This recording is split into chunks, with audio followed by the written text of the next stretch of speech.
1948. For Palestinians, that year is a Nakba, or the Catastrophe.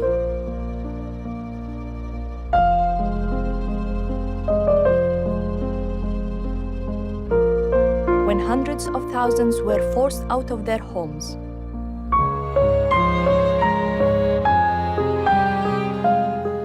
For Israelis, that year marks the creation of the State of Israel.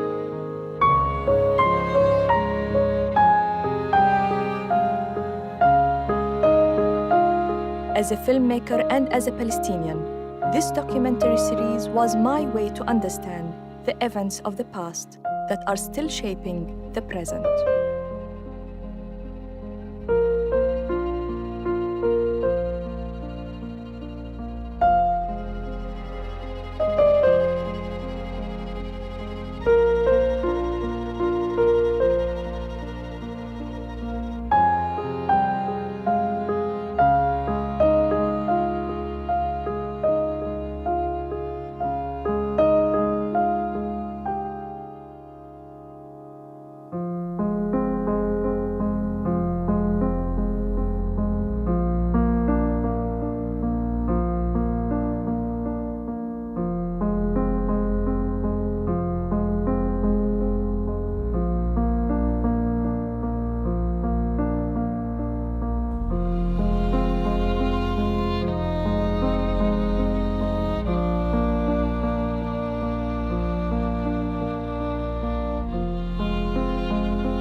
يهود محليين. اما اليهود اللي اجوا من اوروبا، خصوصا من شرق اوروبا هذيك الوقت في اواخر القرن ال19، كان بدهم يبنوا صهيوني يهودي جديد. In 1896, Theodor Herzl, an Austro-Hungarian journalist, wrote a book called The Jewish State. It is considered one of the most important texts of early Zionism. Herzl envisioned the founding of a future independent Jewish state during the 20th century.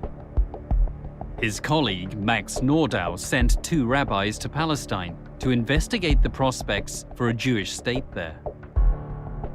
Their report concluded, "The bride is beautiful, but she is married to another man." The rabbis understood that Palestine's spouse was the Palestinian society rooted in its soil.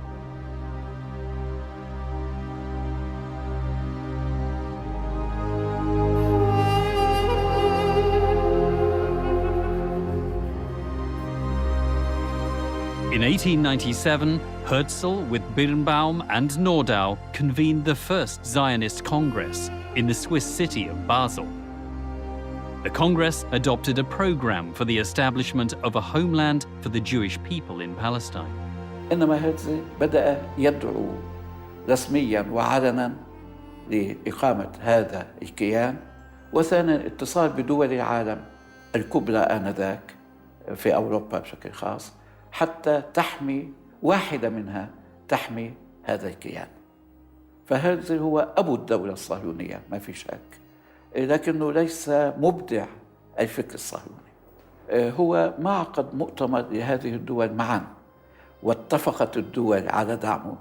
هو كان يثير التنافس بين دولة وأخرى، كان يكذب على دولة أنه أنا سأكون معكم إذا أسستم دولة إسرائيل ضد الدول الأخرى، أنا أؤمن مصالحكم على حساب مصالح الدول الأخرى. In 1907, the British government set up a committee to devise a strategy toward the Muslim Arab population of the Ottoman Empire. The committee's report, submitted to British Prime Minister Henry Campbell Bannerman in 1907, recommended establishing a so-called buffer state in Palestine. The report proposed this state be hostile to its neighbours and friendly to Europe. The aim was to divide the region and so assure Britain's continued imperial dominance. بحيث أن هذا الجسم يكون معتمد على الاستعمار الغربي ويعتمد على الأوروبيين. هذا الجسم ضمان بقائه أن يكون ما حوله ضعيفاً. في كمان فكر عند الأوروبيين إنه اليهود مقربين لهم أكثر من العرب، وإذا تكون هون دولة يهودية بيكون أفضل إلهم. In 1907, Chaim Weizmann, a chemist who had emerged as a leader among British Zionists, visited Palestine for the first time. He set out to establish a company in Jaffa to develop the land of Palestine, a practical means to pursue the Zionist dream of building a Jewish state. His venture was supported by Baron de Rothschild. Within 3 years, a major deal was struck. The Jewish National Fund, set up to buy land in Palestine, purchased some 10,000 dunams in the Maj bin Amma region of northern Palestine. The sale to the Jewish National Fund had dire consequences for the thousands of Palestinian farmers living on the land. أكثر من 60,000 فلسطيني في منطقة مرج بن عامر. إذا كانت النكبة تعني ترحيل الإنسان الفلسطيني من أرضه والاستيلاء على أرضه في القوة ضمن هذول المركبين، فحقيقة النكبة بدأت عشرات السنين قبل 48. A more drastic form of colonialism than the average classical European colonialism, in the sense that their purpose was actually not so much only to exploit the locals, but to drive them out. From the very early moment that the Zionist movement targeted Palestine as the place for Jewish independence and statehood, and it was clear that there were Palestinians on the land, the Zionist leaders and common people alike got used to the idea that the only way of making Palestine a Jewish state is by causing the Palestinians to leave. إخلاء الفلاحين هو تطبيق للمبدأين، من ناحية الاستيلاء على الأرض تسمى تهويد الأرض، وثانيا العمل العبري، وهو الاستعاضة عن فلاحين عرب بيهود إما من شرق أوروبا، وفي حالات أخرى عندما قل العدد استعانوا بيهود من اليمن. A Jewish militia known as Hashomer was established to protect the growing number of Jewish settlements. Jews held demonstrations to demand the recognition of Hebrew as an official language under Ottoman rule. العربي والفلسطيني كان واعي من اليوم الأول لمفهوم الصهيونية. هي حركة عنصرية تبحث عن رأس مال لاستعمار أرض وتوظيف البعد الديني لجعلها وطن لمن تبقى منها يهود العالم في هوية وكيان ومستقبل سياسي. هذا الوعي كان واضح جدا عن نجيب عزوري، كان واضح جدا عن نجيب نصار. In 1908, Najib Nassar, a Palestinian pharmacist, began publishing a newspaper called Al-Carmel. In it, he warned of Zionism as a movement aimed at displacing the Palestinians. He wrote, "The Jewish state would be a poisonous dagger in the heart of the Arabs." The outbreak of World War I in 1914 created new opportunities to reshape the Middle East. خلال الحرب البريطانيين كان يفكروا عن الموقع، يعني فلسطين على قرب من قناة السويس ودور بريطانيا في مصر آنذاك كان يدل على دور خاص لبريطانيا في فلسطين، ورأوا في اليهود وفي الحركة الصهيونية شريك في أمر استراتيجي استعماري. In 1915, a secret memorandum was presented to the British cabinet under the title The Future of Palestine. It was drafted by Herbert Samuel, a British politician and Zionist committed to Palestine becoming a home for the Jewish people. In the document, Samuel advised that the time was not ripe for the establishment of an autonomous Jewish state in Palestine. He recommended instead that Palestine be annexed to the British Empire, describing this as the most welcome solution to the supporters of the Zionist movement. He expressed the hope that under British rule and over time, more Jews would settle in the land and grow into a majority among what he called the Mohammedans of Arab race. Samuel's recommendations were taken into account in the secret British-French agreement formulated by British politician Sir Mark Sykes and French diplomat François-Georges Picot. The Sykes-Picot agreement opened the way for the establishment of a Jewish state. In 1917, the British cabinet, headed by Prime Minister David Lloyd George, pledged to establish a homeland for the Jews in Palestine. The pledge came in the form of a letter from the British Foreign Secretary Arthur Balfour to the influential British Zionist Lord Walter Rothschild. بالفور كان يمثل الحكومة البريطانية، ولما كتب رسالته إلى لورد روثشايلد كان يكتب باسم الحكومة البريطانية. روثشايلد كان يلعب دور شخصي اللوبي ليشجع الحكومة البريطانية أن تأخذ سياسة معينة بالنسبة إلى دور اليهود في فلسطين. فكان يمثل الحركة الصهيونية، ووراء كلهم خايم فايزمان اللي كان المسؤول بالنسبة للورلد زاينست أورجانيزيشن أو المنظمة الدولية الصهيونية. واللي شارك في صياغة الوعد يعني. نعم. Britain had no moral or political or legal right to promise the land that belonged to the Arabs to another people. So the Balfour Declaration was both immoral and illegal. A month after Balfour's pledge, a meeting took place in London to celebrate the declaration. Speakers included Lord Rothschild, Herbert Samuel, Mark Sykes, and Chaim Weizmann. Just several days later, on December the 11th, 1917, the British Army, commanded by General Edmund Allenby, captured Jerusalem.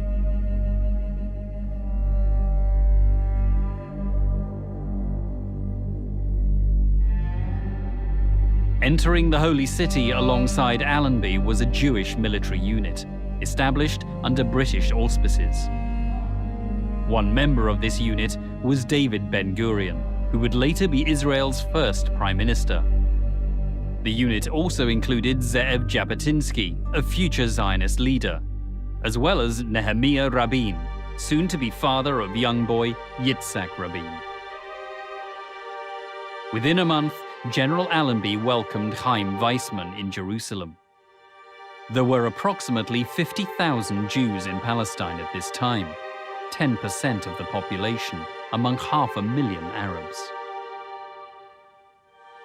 The Great War ended in 1918, and preparations were made for a peace conference in Paris. President of the United States, Woodrow Wilson, commissioned an investigation into the non-Turkish areas of the former Ottoman Empire. The commission was headed by the academic Dr. Henry King and the politician Charles Crane. When it was eventually published, the Crane-King report proved to be political dynamite. The report stated that the non-Jewish population of Palestine, nearly 9/10 of the whole, was emphatically against the Zionist program. The report went on to warn that anti-Zionist feeling in Palestine and Syria was intense and not likely to be flouted. It divulged conversations with British officers who suggested a force of not less than 50,000 soldiers would be required to initiate the Zionist program. The authors judged all this as evidence of what they described as a strong sense of the injustice of the Zionist program. The report concluded Jewish immigration should be definitely limited, and the project for making Palestine distinctly a Jewish commonwealth should be given up. The Crane-King report fell on deaf ears.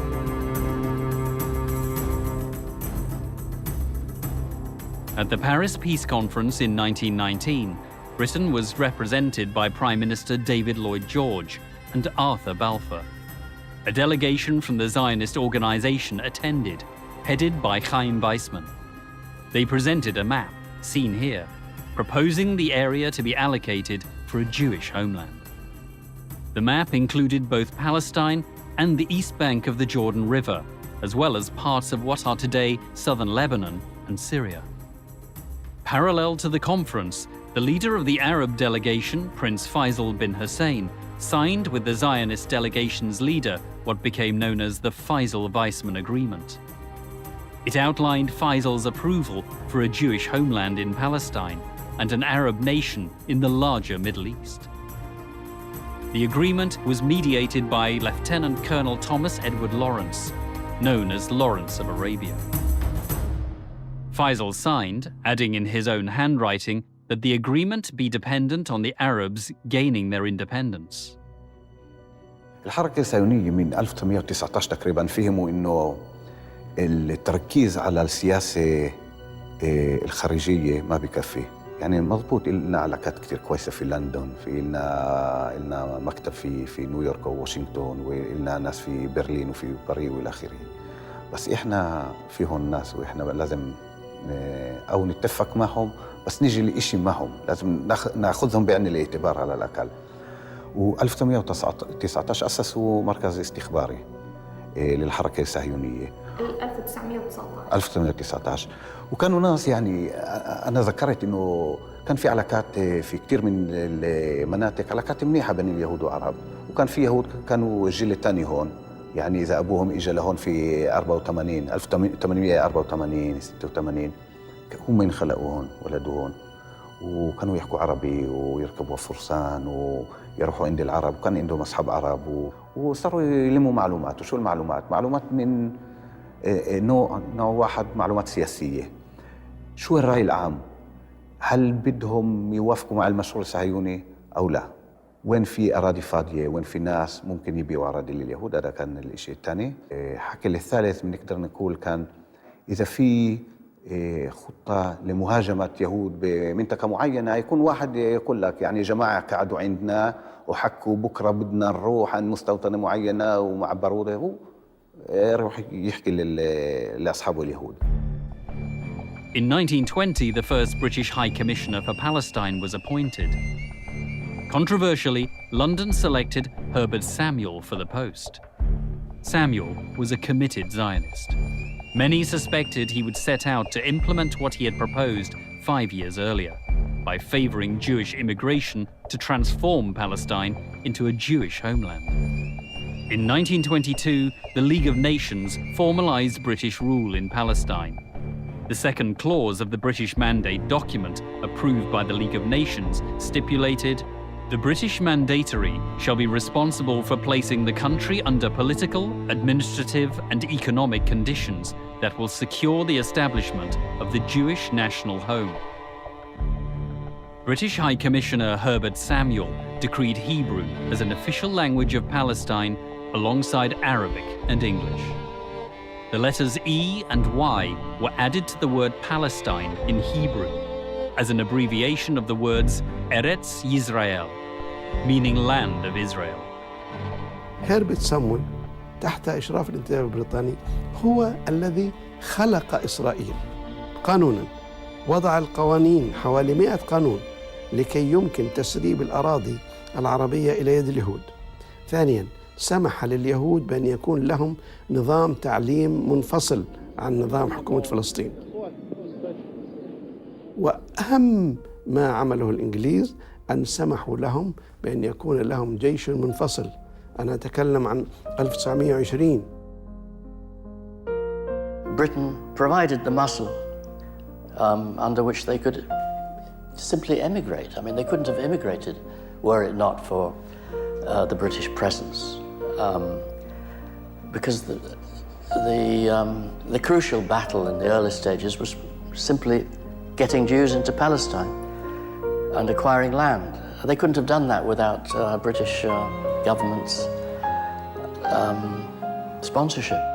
الانتداب البريطاني أخذ أهم شيء، البشاع والمتروكة والمملوكة للحاكم، وملكها للحركة الصهيونية في المستوطنات فوراً.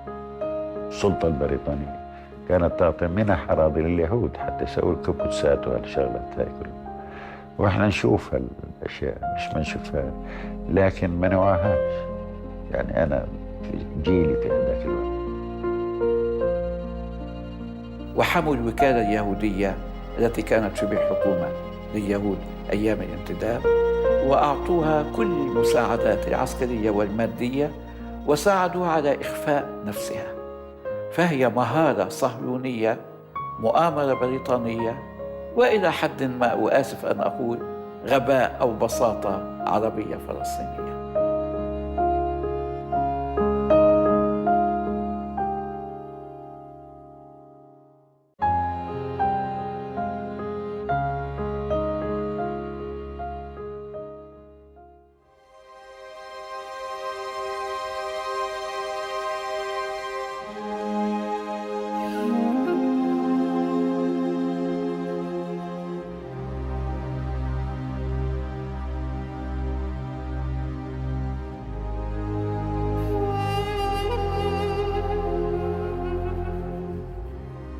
Palestinians viewed the British Mandatory Authority and British troops on the ground as siding with the Jews.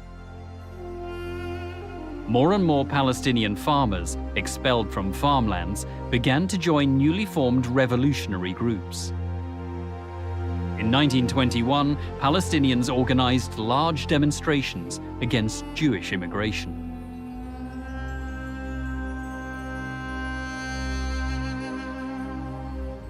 At that time, the Palestinian leadership was in effect hereditary, within one family.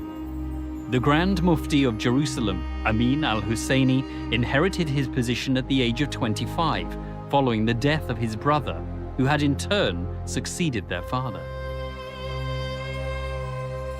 The leadership sent successive delegations to London to discuss the Palestinian question. الحركة الوطنية الفلسطينية في كل وقت كانت تعمل على أن تجمع الصيف والشتاء تحت سقف واحد، الحفاظ على صداقة بريطانيا في جانب ومعاداة الحركة الصهيونية في جانب آخر، وهذا لا يمكن أن يستقيم. نخبة دقيقة جدا، رقيقة جدا بالعدد يعني وبالتعليم، تقابل نخبة إمبراطوريات. يعني اليهود في بداية القرن العشرين نخب إمبراطوريات فعلا. يعني تقريبا في كل منطقة وكل لقاء للمؤسسات الفلسطينية اللي أسست هذيك الفترة، مثلا اللجنة المسيحية المسلمية وكل المؤسسات والمجلس الإسلامي أعلى والهيئة الإسلامية، كل المؤسسات بعد كم من ساعة من الجلسة كان في تقرير لليهود هيك وهيك حكوا، هذا رأيه هيك وهذا ممكن تشتغلوا معه، هذا عدو إلكم وهذا ممكن تشتروه بالمال وإلى آخره، والتقارير يعني موجودة بالأرشيف الصهيوني. The changes on the ground in Palestine can be noted in the British government's report to the Council of the League of Nations in 1925. The document reported the immigration of more than 33,000 Jews who were granted Palestinian nationality. This was 3 times the figure of the previous year. 13 new settlements were built according to the report.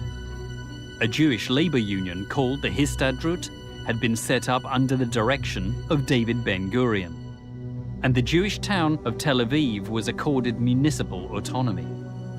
In addition, the Hebrew University was officially opened in 1925 at a ceremony attended by British High Commissioner Herbert Samuel, the former British Foreign Secretary Arthur Balfour, and the head of the Zionist organization, Chaim Weizmann. As Weizmann's guest, Balfour visited a number of Jewish settlements. In Jerusalem, he met with Samuel and Allenby, the 2 men who had helped implement the policy he himself had laid out 8 years earlier in the famous Balfour Declaration.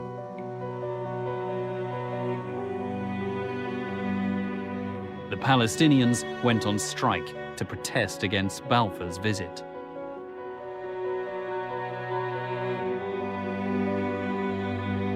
They raised black flags to signal their opposition to the policies Balfour had set in train. The Palestinians were in somber mood. Not so the Zionists. الصورة المشهورة بتلاقي سيدة من الخليل حاطة 3 حجابات، سيدة في القدس حاطة حجاب واحد معظم وجهها مبين تحت الحجاب، والوطنية المسيحية فيش حجاب، وماشيين مع بعض وراحوا على بيت المندوب السامي واحتجوا واعترضوا. Weizmann congratulated Samuel for his work towards the establishment of a national Jewish homeland.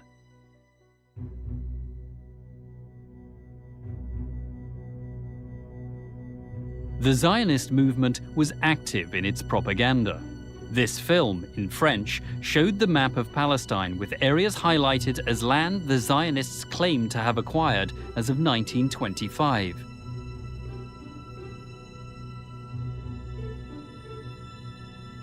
The film also shows the areas Zionists planned to acquire within the next 25 years. In the summer of 1929, ardent Zionist groups organized a gathering at the Wailing Wall in Jerusalem, known to the Palestinians as Al-Burak.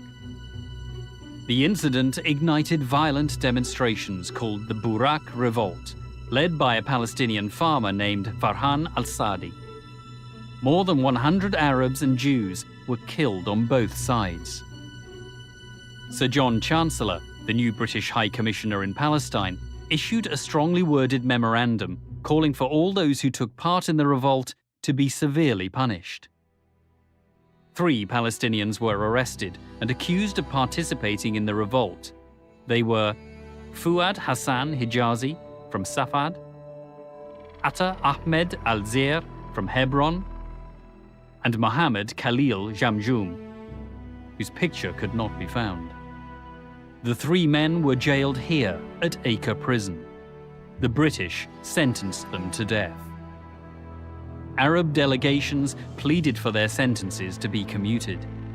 But on June 17, 1930, the British authorities had the 3 men executed.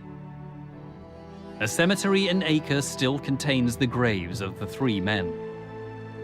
In a final statement before their execution, they had written, "At the end of our lives, we say to the Arab leaders and Muslims all over the world, do not trust the foreigners. We lived and died for the Arab cause."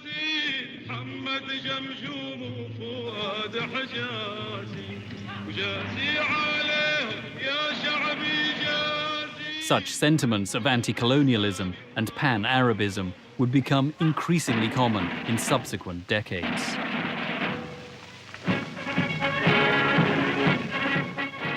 During the first 10 years of the British Mandate, the number of Jews in Palestine more than doubled to reach 175,000. Zionists all over the world were proud of their achievement. I am here today to ask you, my fellow Zionists, which attitude shall we take? Which of the possible attitudes that we face shall be our own? I would say to England, though I am only an American Jew, but an old-time reverencing admirer of Great Britain, I would say to England, if I could, an Arab Palestine is a threat to Great Britain and a menace to the world. A Jewish Palestine is an asset to Great Britain and a blessing to the world.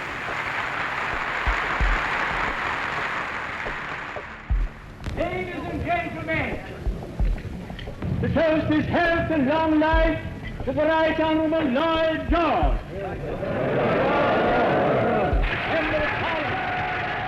With Chaim Weizmann beside him, former British Prime Minister David Lloyd George reaffirmed his own Zionist credentials.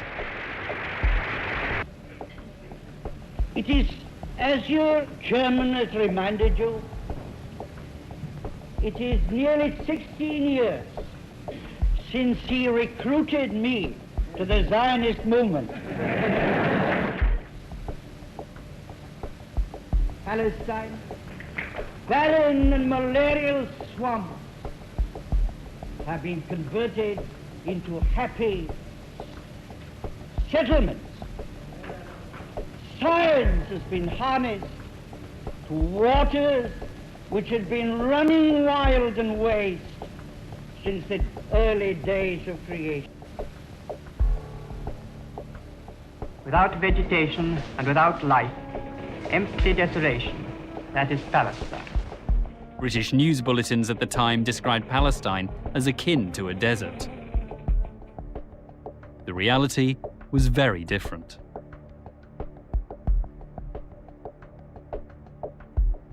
الزرع ومانة الله أمانة الله إنه ما بكيت تعرف تمشي فيه هيك الزرع الخضرة تصير فيها تطلع الصبح تروحي على المكساء تهدى ريحة الخضرة تفحفح نوار هالخيار نوار هالفقوس هالبندورة ها الحبة عيفها شي بعد عيفها بتذكرها 100% إبن الدنيا بكت عيفها.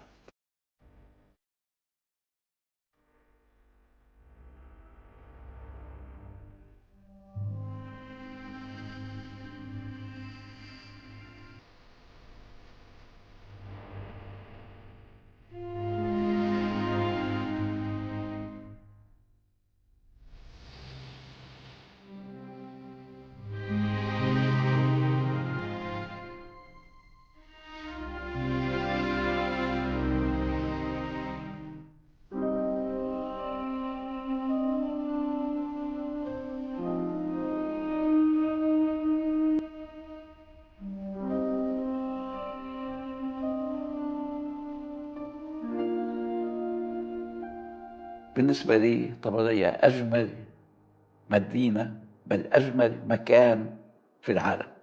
المسيح لم يقم في مدينة طبرية، إنما أقام حول مدينة فيها عمل معظم معجزاته على مياهها مشى. British politicians of the early 20th century had a distorted view of Palestinian society, frequently labeling it as Mohammedan, despite the population including over 100,000 Palestinian Christians. They did not regard them as yet belonging to either an Arab national group in general or to local national groups. The only way they were able to view them was as a religious group of believers. So I think they missed the point, for instance, that Christians and Muslims actually founded a new identity, not a religious one, but a national one. حالة المسيحيين الشرقيين غير موجودة. هنالك مأزق لدى الاستعمار عندما يستخدم التيولوجيا المسيحية في الرؤية المنطقة والشرق الأوسط اللي أدت إلى تبني الصهيونية فيما بعد، مأزق في التعامل مع المسيحية الشرقية. يعني هذه تشكل مش موجودة في عالمه، ولذلك يحاول أنه ينكر وجودها أصلا، يعني لأنه مجرد وجودها بتربك كل الصورة.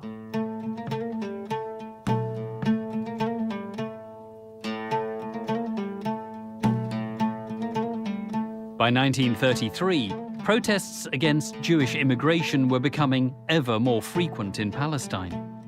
Women took part side by side with men. The British authorities cracked down on demonstrations and arrested thousands. Many were killed and wounded.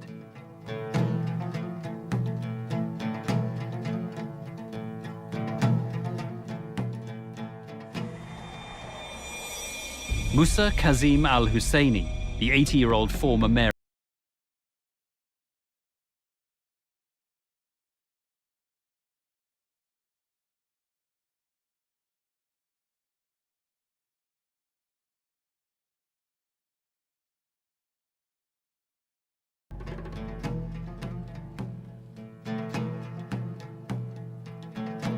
This letter was written by a Palestinian policeman condemning the behavior of his British senior officer, John Faraday.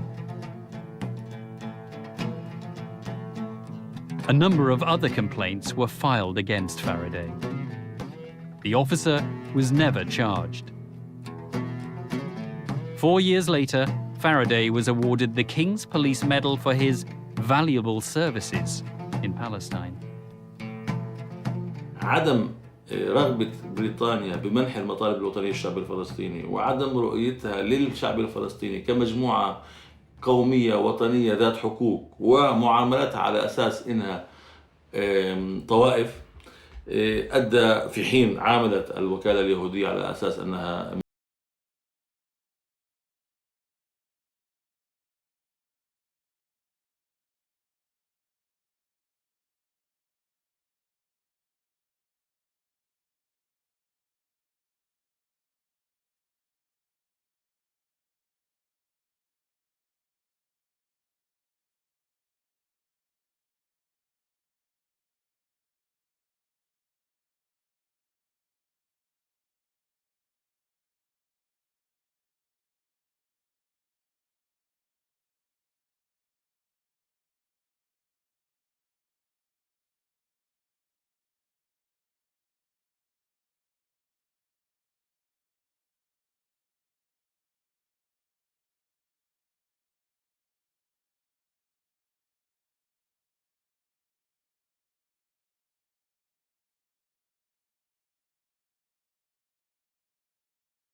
Palestinian Film Archive had once existed, but had since been lost or gone mysteriously missing. We spent months searching for pictures of Palestinian lives. Eventually, in the vaults of the British Library, we found glimpses of this bygone era.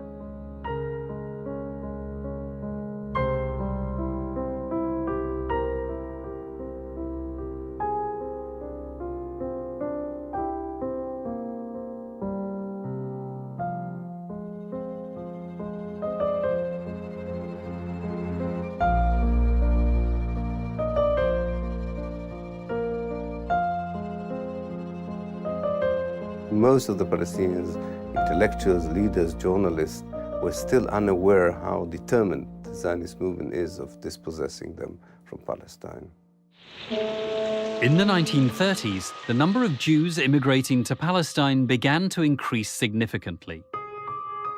From 4,000 in 1931, the figure jumped to 9,500 the following year. In 1933, the number rose to 30,000. In 1934, 42,000. And in 1935, a further jump to 62,000. That same year, Palestinian poet Abdul Rahim Mahmoud wrote a poem which he read aloud to Prince Saud bin Abdulaziz of Saudi Arabia, who was visiting Jerusalem. He asked, "Did you come to visit the Holy Aqsa Mosque, or to bid it farewell before it is lost?" هذه الأراضي عم بتروح، الوعد عم ينفذ، غياب أي تفاعل معها من الحكم البريطاني في قمع وفي بطش وفي قوانين رهيبة في الحكم البريطاني لحد اليوم إسرائيل عم بتطبقها بالاعتقالات وفي الإبعاد وفي البطش. اتحرك من 35 عز الدين القسام. عندما أرسل القسام للقيادة الفلسطينية في القدس ليستشيرهم في الثورة، قالوا أنه نحن الوقت غير مناسب لإعلان ثورة، الشعب غير ناضج لإعلان الثورة، وقالوا أيضا أننا ما زلنا نحن نراهن على إمكانية الحصول على حقوقنا من خلال المفاوضات السياسية.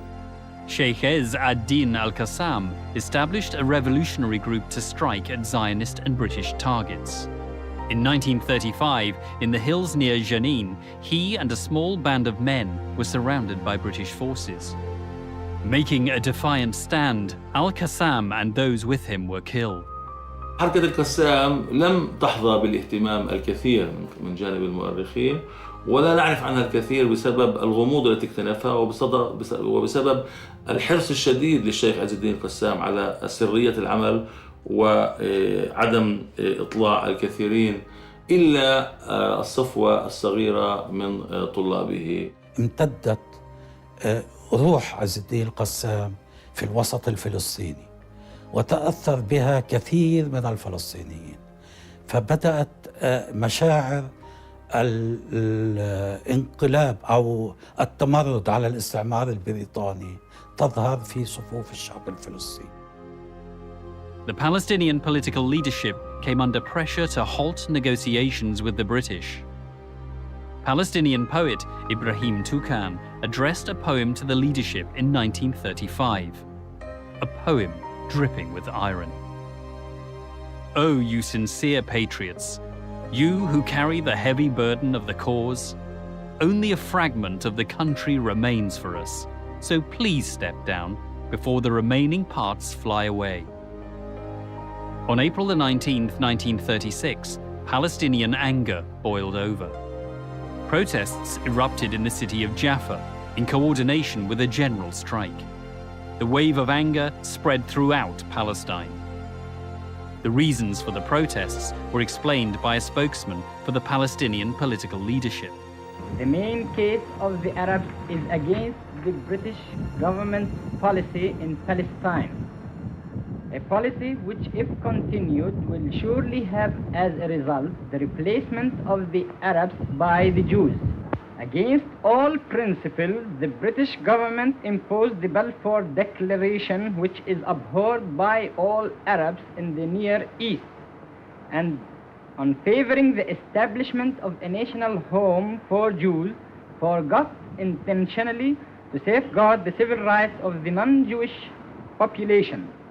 The Arabs, who decided on a general and a complete strike until the total and immediate stoppage of Jewish immigration is brought about, and until the government introduces an essential change in its present policy. لما صار الإضراب اللي هو من أعظم الإضرابات في التاريخ، إضراب 36، كل فلسطين أضربت، وهذه جاءت نتيجة النضالات اللي صارت في السابق في مواجهة الانتداب، حكم الانتداب وتحيز الانتداب مع اليهود وتمكينهم من تسهيل الأمور عليهم في كل شيء. The 1936 revolt shocked the British mandatory authorities, who carried out harsh punitive actions. Anyone suspected of links with the revolutionaries was arrested, their homes destroyed. In Jaffa alone, more than 200 houses were demolished as a collective punishment. Demolitions in other villages and cities followed. The British insisted that destroying Palestinian houses was justified as a means to end the revolt. شو بتتذكر عن الإنجليز حطوا مخيم، حطوا مين؟ حطوا المركز بل هذا على الطريق. مما فات خالي إله، خالي ماخذ الشغيلي تبعه، فاهمي؟ قالوا له فوت انت والشغيل تبعك، بدك تكنس المركز. قال له انا ماخذ شغيلتي. ضربوه. لما ضربوه؟ ضربوه لريمون، اسمه ريمون الضابط. تموني قتلوا لمات. اخذناه عملوا عمليه على حيفا في مستشفى حمزه، فاهم؟ قريم بهذا لا قالوا من الضربه هون منديل الشحم رايح زايب ومات. بقوا يهلبونا. شو يعملوا؟ ايه، يقتلوا الزلام ويأخذوهم على السجن على تركان، على شرشور هذا البلد، ولا شرشور هذا عند بنيامين هاي. يحبسوهم هناك شهر شهرين وشغلوهم في المحاجر، شغال الشاقة، وجيبوهم هان على نور شمس على المحاجر، اشغال شاقة. إذا بتقري مذكرات بن غوريون كان يتحدى مفاوضه العربي في قمة الثورة، في قمة ال36، في جلساته مع موسى العلمي اللي رتبها واكهوب المندوب السامي. قال له احنا إلنا حضور فعلي، لا يستطيع الغربي ببريطانيا أن تقول لنا لا، من أنتم في بريطانيا. During the Arab Revolt, David Ben-Gurion, then a prominent leader of the Zionist movement, reportedly made a startling suggestion to the British High Commissioner, Arthur Warhol. Ben-Gurion is said to have suggested all Palestinians expelled from their land by Jewish settlement building should be resettled in neighbouring Transjordan. The British High Commissioner is reported to have replied that this was, in his words, a good idea.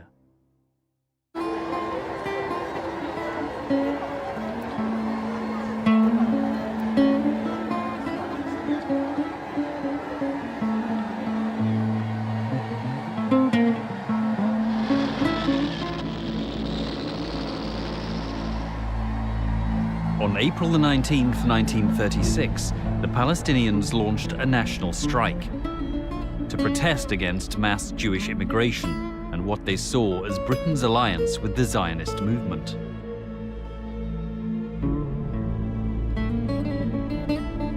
The British responded with force.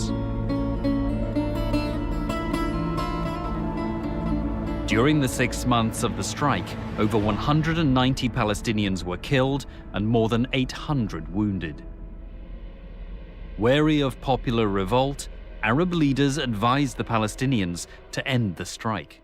والمؤسف انه البيان لما طلع الامير عبد الله موقع عليه وملك اليمن الامام وناشدوا اهل فلسطين انه فكوا الاضراب يا اخي، والامور بنحلها مع الحليفه والحليفه نواها طيبه وكذا. واعطاء بريطانيا فرصه حتى تثبت حسن نواياها، حسن نوايا بين قوسين. ومن المؤسف انه حتى الان نتحدث عن قرارات الامم المتحده وعن مشاريع امريكيه واوروبيه ونقول فلنعطي الغرب فرصه لاثبات حسن نواياه، كانه 70 سنه ليست كافيه لاقناعنا بأنه ليس هناك حسن نوايا من الغرب.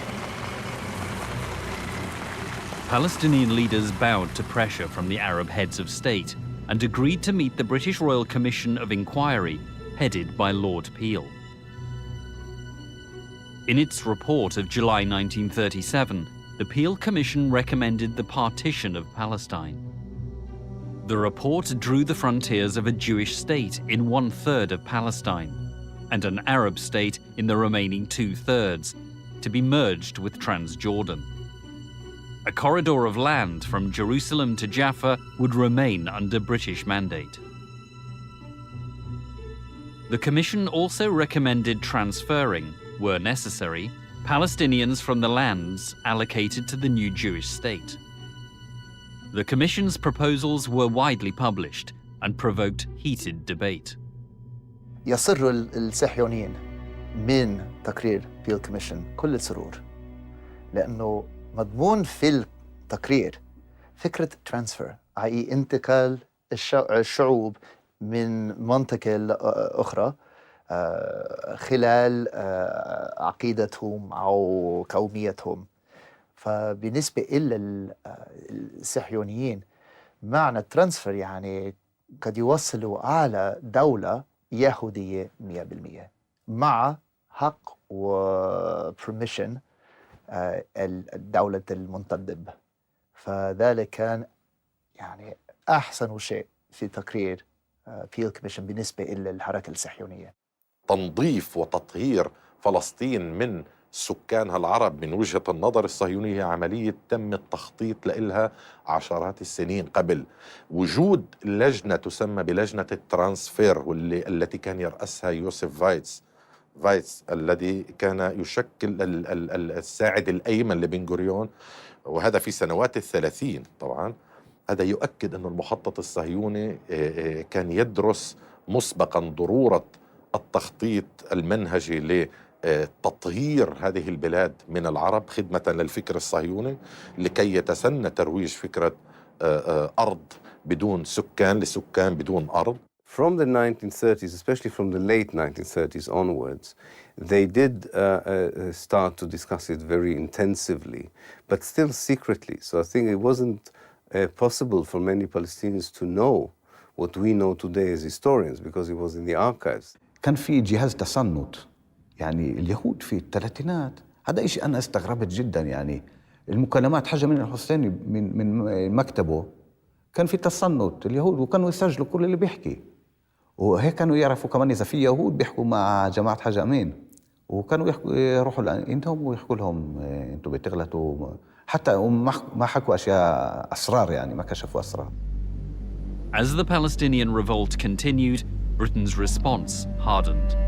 Between 1936 and 1937, the British killed over 1,000 Palestinians. 37 British military police and 69 Jews also died.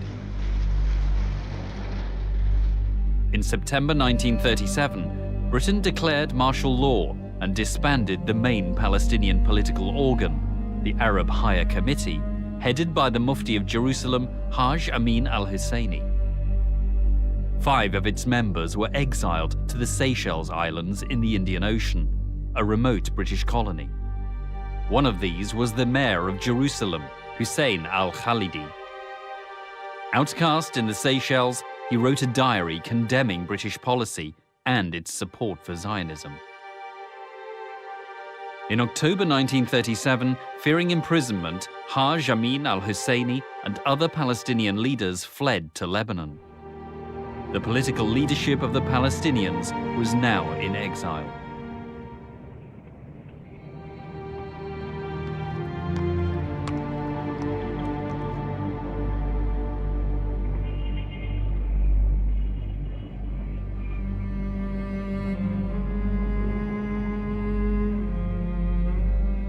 A school textbook from this period shows what Palestinian schoolchildren were learning. The book defines Palestine as bordering Lebanon, Egypt, Syria, Transjordan, and the Mediterranean Sea. Within 10 years, all this was to change.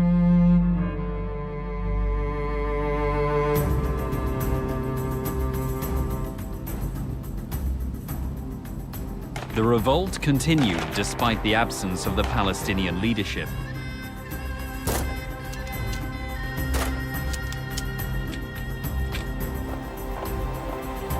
To crush the protests, Britain sent in reinforcements.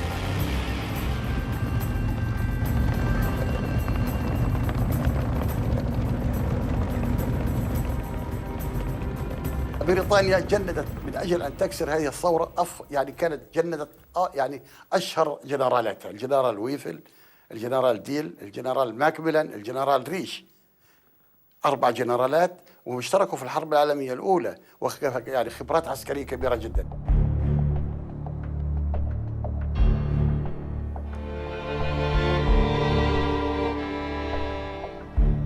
British troops spared no effort in seeking to disarm the Palestinians. This included widespread searches for weapons.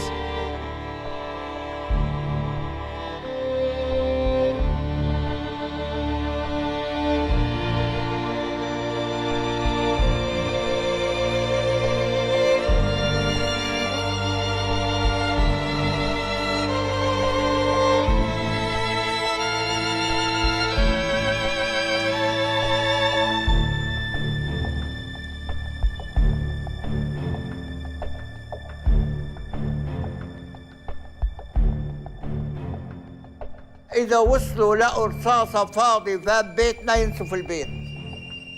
كانت بريطانيا تمنع أي واحد يحمل سلاح حتى لو فشخ يحاكموا عليها، ممنوع. يعني في البلد في 4 مناطق فيش.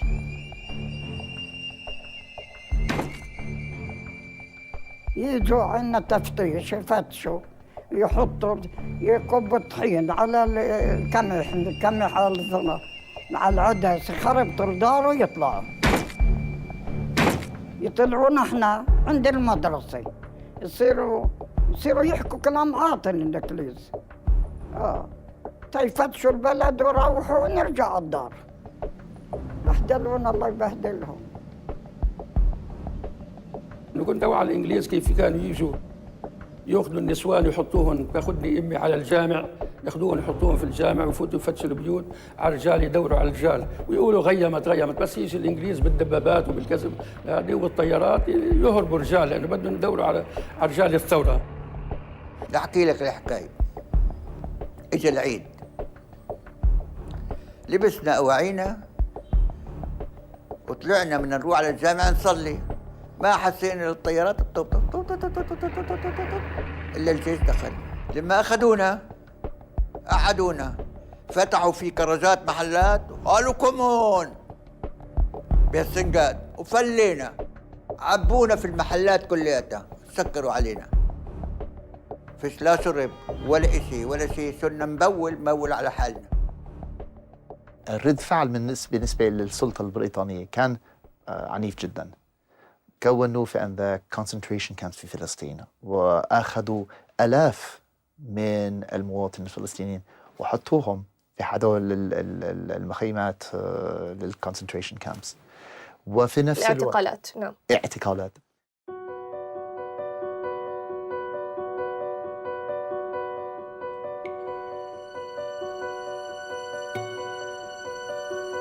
Among those arrested by the British was Sarraj Nassar, wife of the newspaper editor Najib Nassar. Arrested without charge, she spent 11 months in prison before being released. As the death toll rose during the revolt, the Palestinian press captured the mood of its community. This cartoon provides an example. It depicts the leaders of the Zionist movement building their state on a foundation of human skulls.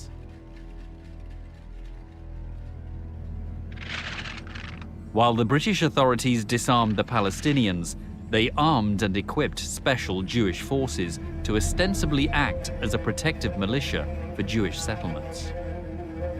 The Palestinians saw this as further evidence of British bias and injustice.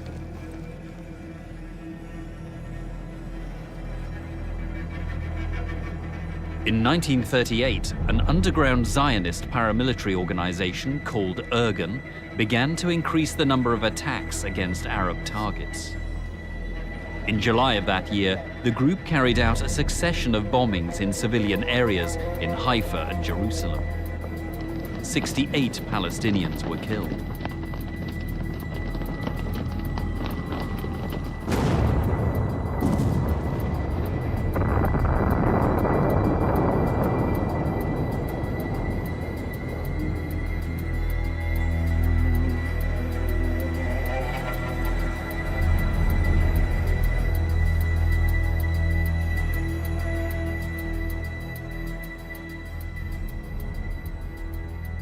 لا أتصور الصهيونية بدون عنف، سواء قبل قيام دولة إسرائيل أو بعد قيام دولة إسرائيل. In some cases, British officers were actively engaged in training Jewish paramilitaries. A Jewish paramilitary force called Haganah was trained by Ord Wingate, a British officer and ardent supporter of Zionism. Ord Wingate was very racist towards the Arabs.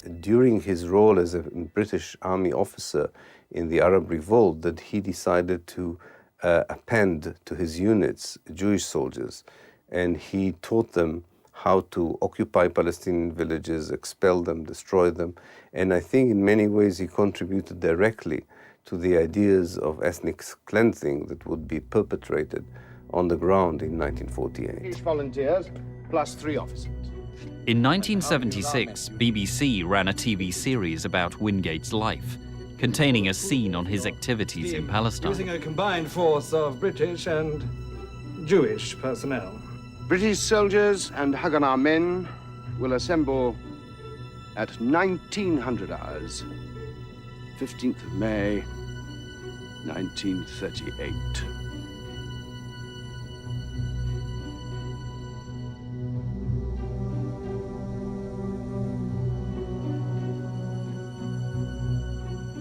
Moshe Dayan, later Israel's defense minister, looked up to Ord Wingate as a mentor. Wingate organized special night raids of armed Haganah and British volunteers against Palestinian villages suspected of harboring revolutionaries. وصلت الثورة الفلسطينية إلى قمتها في صيف 1938 وكانت هناك قيادات ميدانية كبيرة جدا. هناك تقريبا 65 قائد محلي و 14 قائد منطقة، فتقريبا من 60 إلى 70% من هؤلاء القادة كانوا من القساميين. مثلا في الجليل الأعلى كان هناك القائد خليل القائد القسامي الذي اشترك في معركة يعبد مع الشيخ القسام خليل عيسى أو إبراهيم الكبير منطقة الجليل الأعلى. عمل المنطقة الثانية كانت منطقة الجليل الأدنى أو الجليل الأسفل، وكان أيضا فيها بقود هذه المنطقة قائد قسامي. لذلك أنا قلت لك الثورة كانت ابتدت ثورة القسام، أبو إبراهيم الصغير اللي هو توفيق لإبراهيم. The Palestinian resistance leader in the Jenin area was Farhan al-Saadi. The Nablus region was commanded by Mohammed Salah al-Hamad, who was killed in May 1938. Abdel Fattah Mustafa took over command. In Jerusalem, the Palestinian commander was Abdel Qadr al-Husseini. In Jaffa, Hassan Salama. By 1938, the Palestinians were beginning to form into more coordinated groups in their uprising against British occupation and Jewish immigration. The commander-in-chief of the revolutionaries was Abdul Rahim al-Haj Mohammed. لاحق الإنجليز الوالد ووضعوا جوائز لمن يلقي القبض عليه أو يأتي به، والحمد لله تمكن من التخفي والهرب، وبدأوا يشكلوا فصائل فلسطينية للجهاد، واستمرت هذه الفصائل تعتمد على نفسها وتعتمد على القرى. وأذكر عندما جاء الإنجليز جاءوا ونسفوا بيتنا، كنا نيام، فأيقظونا وأخرجونا من البيت ونسفوا البيت على ما فيه. الوالد بعث رسالة إلى الحج أمين في تاريخ 18/3/1939 ويشير إلى الحج أمين بأنه بعض الثوار جاءوا إلى دمشق ويصرف عليهم على الملابس وعلى أشياء لا تهم الثورة كثيرا، ويجب أن توجه فلوس الثورة إلى الرصاص والبنادق. In the last line of his letter, Abdul Rahim al-Haj Mohammed warned that if the Palestinian political leadership did not toughen its stance, then the revolution would be defeated. A few days later, Abdul Rahim was killed in an ambush set up by the British in the village of Sanur. Abdul Rahim left behind him 4 sons.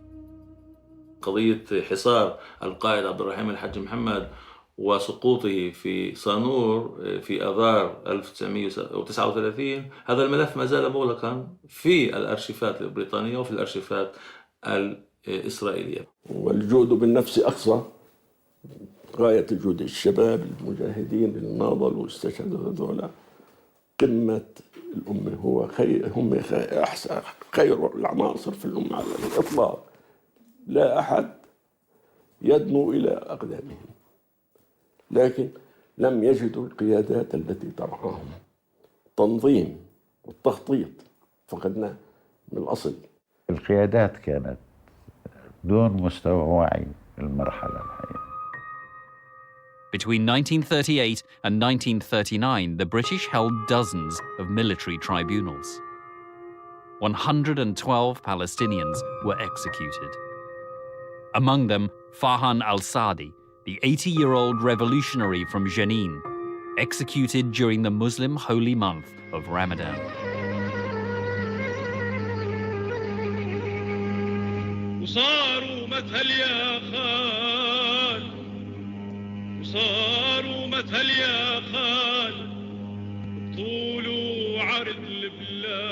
اهتمام شديد كان عند البريطانيين بالأمن، ويسجلون هنا جميع الشخصيات الوطنية إنه هذا شخص مشاغب وهو غير محب للسلام ولأنه يحرض الناس. One such Palestinian, patriot or troublemaker, was the Greek Catholic Bishop of Acre, Gregorius Hajar.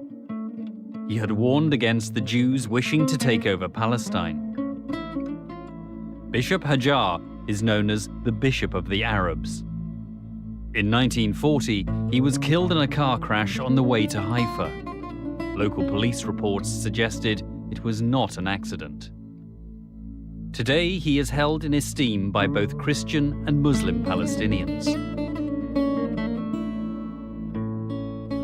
بريطانيا كانت تمارس إلى ذلك ضغط هائل على السكان من سياسة العقاب الجماعي، حرق البيادر وتجميع الرجال وإجبارهم بالسير على الجمر وعلى ألواح الصبر والتعذيب وخلط المواد الغذائية وبعضها خلط الزيت بالسكر وما إلى ذلك، والتجويع وهدم المنازل والحصار الشديد في أيام الحرب القائضة. كل هذه الأمور مجتمعة أثرت على معنويات الشعب الفلسطيني وقدرته على الاستمرار بالثورة، خاصة الكثير من كوادر الثورة تم القضاء عليها. In addition to the targeting of its leaders, the revolution was also infiltrated. صاروا اليهود يشتغلوا مع المخابرات البريطانية. مرات مثلا كان واحد يهودي يجي عنده صاحب عربي بيجيب معلومات، اليهودي بيتصل على الجيش البريطاني وبيروحوا مع بعض يسووا اعتقالات عشان اليهود طبعا ما لهمش دولة وما لهمش جيش حقيقي، يسووا اعتقالات في بلد معين. هذا صار كتير.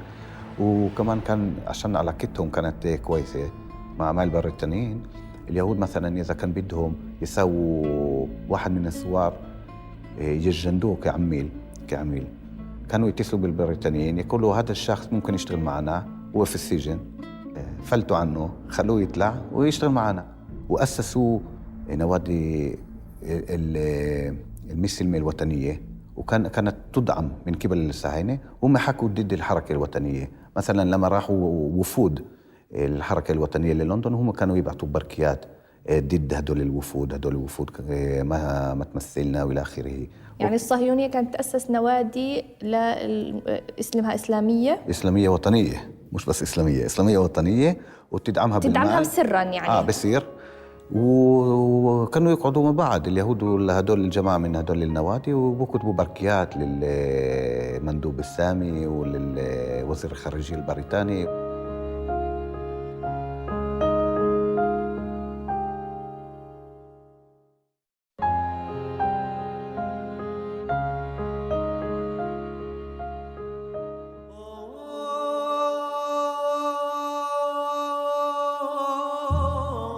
The Palestinian revolt lasted from 1936 to 1939. In that period, an estimated 5,000 Palestinians were killed and 14,000 wounded. Some 100 British soldiers and 400 Jews also died during the revolt. واحد من كل 10 شاب فلسطيني من هذا الأمر اللي يعمل الحرب، يعني بين ال 18 وبين ال 40، أم في السجن، أم مقتول، أم مجروح، أم مطرود من البلد. ففعلا كل الجيل الذي قد يكون جيش لمقاومة الحركة اليهودية في الأربعينات كان مفقود. اللي كان نشيط بالثورة أو انقتل أو هرب أو انعدم، يعني وما كان في أي مؤسسات تقريبا يعني بالمجتمع الفلسطيني، لا مؤسسات ولا نشيطين ولا شيء. يعني كان المجتمع بوضع كتير متدهور يعني. The Palestinian society was leaderless in many ways, both militarily and politically. And although there was a Palestinian leadership in exile, it had very loose connection to the events inside Palestine. So I think it is fair to say that from 1939 onwards, there isn't a real Palestinian leadership on the ground. And this is one of the reasons that contributed to what happened in 1948. The battle for Palestine was lost by the Palestinians not in 1948, but in the late 1930s, because Britain completely smashed to the ground the Arab revolt and the Arab irregular forces. In 1939, Britain held a conference at St James's Palace in London to discuss the partition of Palestine. The Arab and Jewish delegations refused to sit at the same table. تلاقي الوفد الفلسطيني محضون بالوفد الأردني والمصري واليمني والعراقي. بنفس الوقت بتلاقي نفس القاعة وبنفس الجلسة بتلاقي الوفد الصهيوني اليهودي بن غوريون ووايزمان وشاريت محضون بملوك اليهود الأغنياء في العالم. يعني عدنا لنتفاوض مع الحاكم الشريك مع العدو الحقيقي لما تبقى لك من حقوق. After 5 weeks of talks, the conference failed in delivering the goal of bringing peace to Palestine. Later that year, the world was again at war. Soon, after the outbreak of World War II, Jews in Palestine were permitted to enlist in the British Army. Fighters from the Haganah paramilitary group were trained by the British. They would later form the core of the Israeli army. ضمن خطط الحقيقة دخلوا معه شكلوا بعض كتائب أو بعض وحدات وكذا إلى آخره من اليهود، وكثير من قادة اليهود اللي قادوا الحرب في 48 ولا يزال بعضهم كمان لا يزال بيجوز بعضهم أحياء منهم اللي اشتغلوا في الجيش البريطاني كمان في هذيك الفترة. وهذا على فكرة أثر في 48 عشان كان في كتير آلاف من اليهود منظمين ومجندين وبيعرفوا يستعملوا سلاح، ومنهم ضباط ومنهم بيعرفوا بالمدافع يعني وكل وباللاسلكي وبكل كل الأشياء وكل إنه الجيش مهني لازم يعرف شيء ما كان موجود بالطرف الفلسطيني طبعا. لا شك أن الخبرة التي استفادت الجندي اليهودي من خلال الحرب العالمية الثانية استفاد كثير خلال حرب فلسطين في الأربعينات. رأينا في فلسطين جنود يهودي لهم خبرة واسعة في استعمال الإسلحات وفي كل المجالات، حتى في الطيران في الدبابات وفي السلاح البسيط التي يحمل الجندي العادي، فكان لهم كل الخبرة. وبعدين في العلوم العسكرية يوجد ضباط يهودية اللي وصلوا إلى هذه الدرجة تحت الجيش البريطاني. As war engulfed the world, in Palestine, according to Israeli historian Ilan Pape, Jewish groups initiated an intriguing intelligence-gathering operation. The first stage was the collection of material about every village in Palestine. This was called the Village Files project. They were quite amazing because they had information of every village in Palestine, mainly about the details of how good actually would be to take it over. So there's a lot of information about the quality of the land, how rich the people were, to the extent that they even knew how many fruit are on each tree, there is on each tree.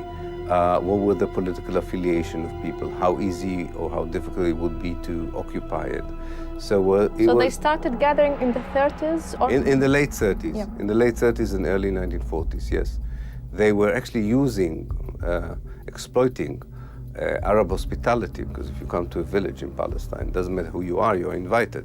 And they used that hospitality in order to spy around. And especially what they needed were two things. One is to know how to access the village later on in order to occupy it, and to know what the village had in terms of assets and so on, that when they occupied, that people would not, run away with what the Zionists wanted for themselves.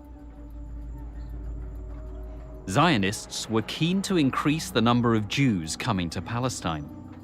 But following the St. James Conference in 1939, the British imposed limitations on Jewish immigration. This change in British policy was met with opposition.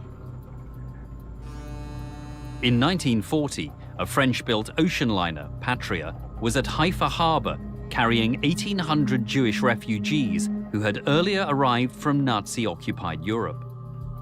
The British were deporting them to Mauritius.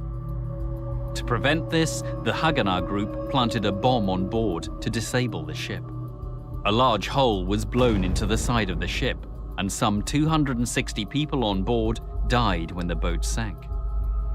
Details of this operation were disclosed 17 years later by the Haganah member who had planted the bomb. The British were struggling to contain the situation in Palestine.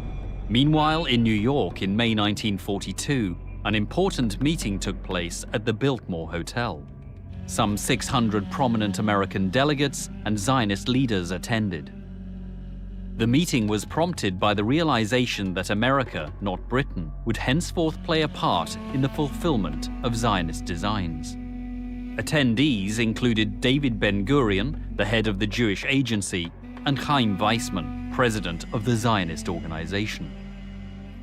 في ذلك المؤتمر المنظمة الصهيونية اتخذت قراراً بنقل الثقل من بريطانيا إلى أمريكا. طبعاً كان ممهد لذلك علاقات قوية بين الصهيونيين في أمريكا وبين الحزبين الديمقراطي والجمهوري، وحتى الآن العلاقة قوية. لكن تطورت العلاقة. خروج أمريكا من الحرب العالمية الثانية سيدة العالم الغربي، ونزول بريطانيا إلى إمبراطورية سابقة حيث كانت الشمس لا تغيب عنها وأصبحت تغيب عنها تماما، وبالأساس تغيب عن لندن الشمس. ذلك شجع اليهود على أن يعتمدوا على أمريكا من خلال استمالة الزعامات والقيادات الأمريكية من الحزبين عن طريق رأس المال والدعاية الصهيونية في أمريكا. The Biltmore Declaration outlined support for what it called the establishment of a Jewish Commonwealth in all of Palestine. It condemned Britain's limits on Jewish immigration. Other Americans raised concerns about the Zionist program. In 1943, General Patrick Hurley, a former Secretary of War, submitted a report to President Roosevelt following a visit to Palestine and a meeting with Ben-Gurion in Jerusalem. In the report, Hurley was highly skeptical of the Zionist agenda. He summarized its expansionist aims. The Zionist organization in Palestine has indicated its commitment to an enlarged program for 1. A sovereign Jewish state which would embrace Palestine and probably eventually Transjordan. 2. The eventual transfer of the Arab population from Palestine to Iraq. 3. Jewish leadership for the entire Middle East in the fields of economic development and control. Zionist supporters in America were undeterred.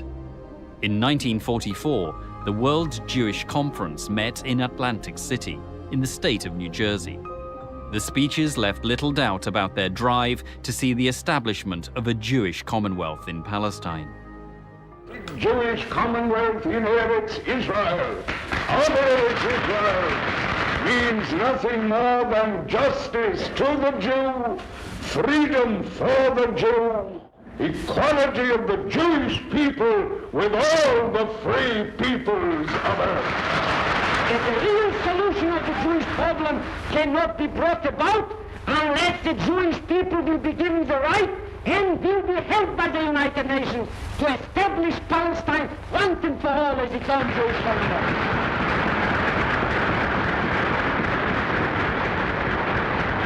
This conference appeals to the United Nations to ensure that the general scheme of post-war reconstruction shall include the establishment of Palestine as a free and democratic Jewish commonwealth. In 1945, following the end of World War II, US President Harry Truman appeared to encourage the Zionist agenda by recommending the 100,000 displaced Jews in Europe be allowed to emigrate to Palestine. Always hoping that we'll finally arrive at the peace in the world which we anticipated when we created the United Nations. That's the only reason. Back in Palestine, Britain was maintaining its new policy of limiting Jewish immigration. As a result, the different Jewish paramilitaries decided to begin coordinating attacks against the British military. The main Jewish force, the Haganah, agreed to work with the Irgun and Stern Gang. The Jewish resistance movement was formed. David Ben-Gurion persuaded members of the Jewish community in America to fund the purchase of arms manufacturing machinery so that the Haganah could produce its own weapons. والله إنهم بالجبال منشورين وبتدربوا نضحك عليهم. كل شوف حركة بودينا وشو بيسووا هذول؟ ليش هذول بيعملوا هيك؟ يدبوا حالهم على الشوج. والله على الشوج يدبوا حالهم ويتدربوا نضحك عليهم.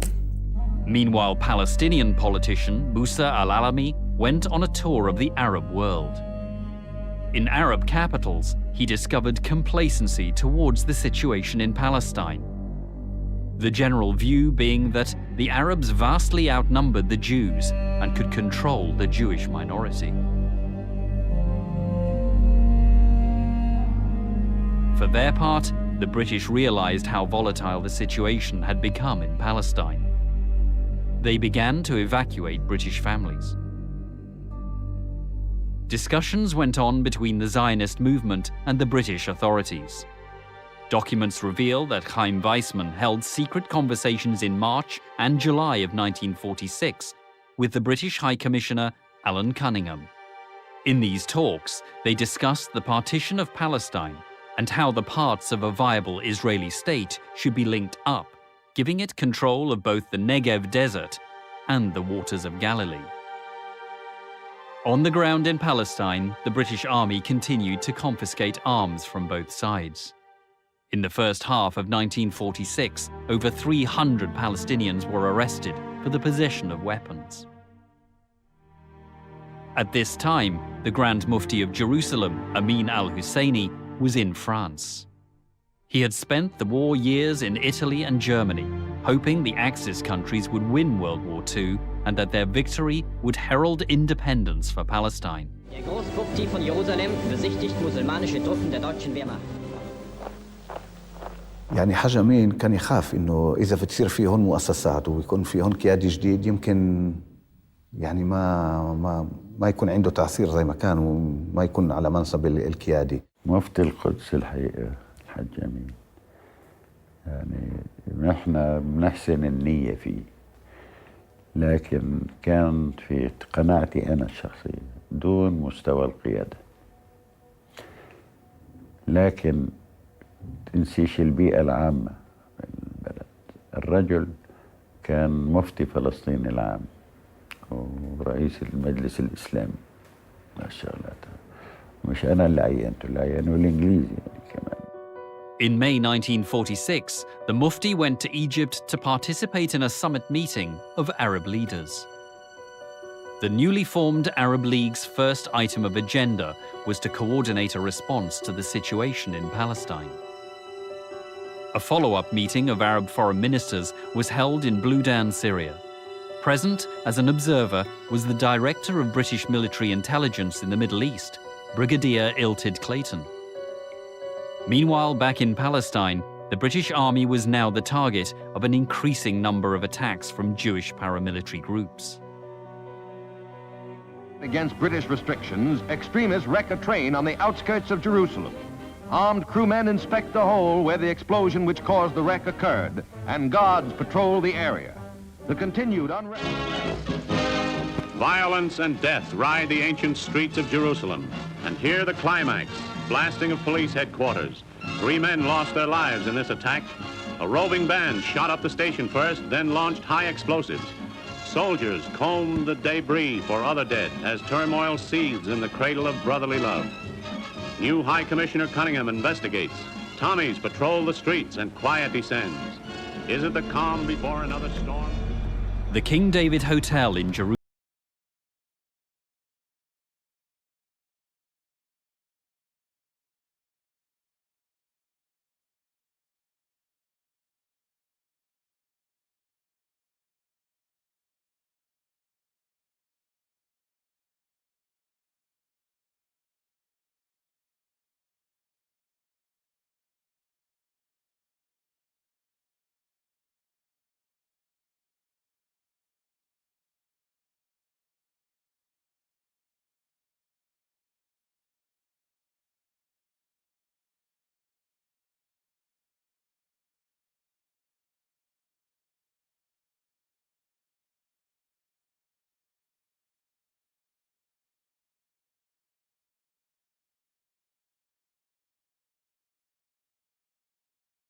As extremists blow up the officers' club in an unremitting campaign of violence.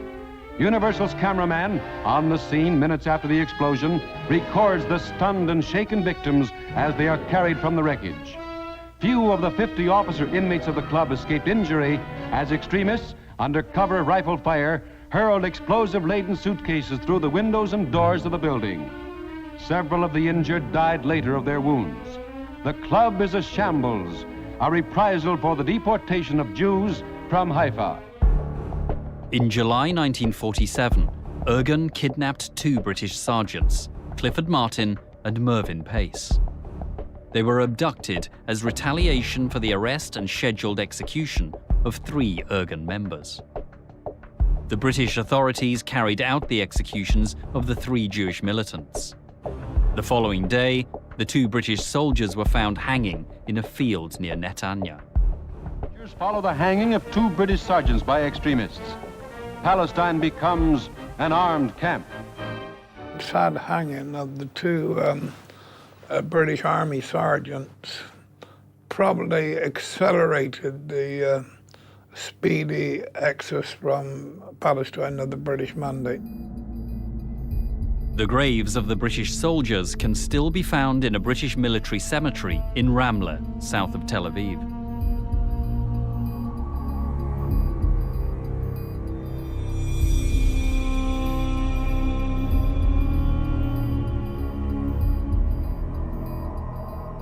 Following the so-called Sergeant's Affair, British forces in Palestine went on a heightened state of alert.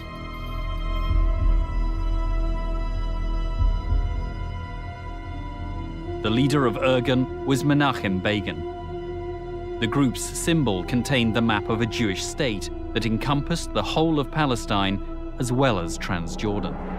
25 high-ranking officials of the Irgun-Zwei Leumi and Stern gang were arrested. British authorities arrested Begin after distributing his photo with the slogan, "Wanted for murder."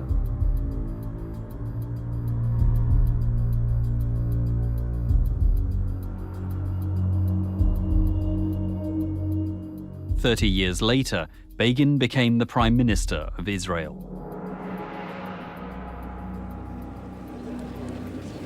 You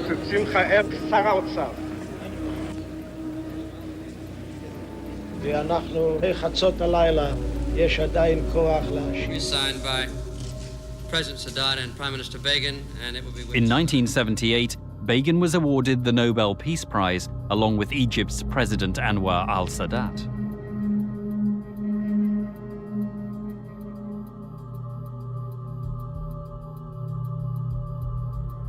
During the last 8 years of the British Mandate in Palestine, British documents recorded over 500 attacks by underground Jewish groups. These included parcel bombs sent to British officials. On January 12, 1947, another Jewish group, the Stern Gang, parked a truck loaded with explosives outside a British police station. From Haifa come pictures showing the result of the recent outrage that shattered the brief lull in terrorist activity. The incident was caused by a man, believed by some to be one of the Stern Gang this time, driving a stolen van full of explosives to police headquarters where it blew up. 2 British and 2 Arab policemen were killed, and others are reported missing. More than 60 police, soldiers and civilians were injured.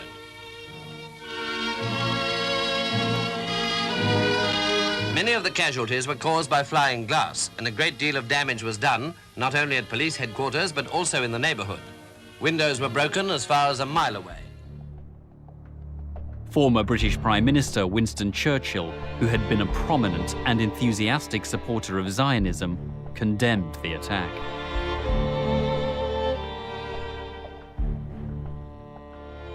With attacks on British troops escalating, the British felt increasingly beleaguered in Palestine. في كان مجموعة من الأسباب، منها أنه ضمن قوات الأمن أو الشرطة البريطانية بفلسطين كان أعداد كبيرة من اليهود، وهؤلاء اليهود كانوا يعرفون الخطط ويحاولون إجهاضها.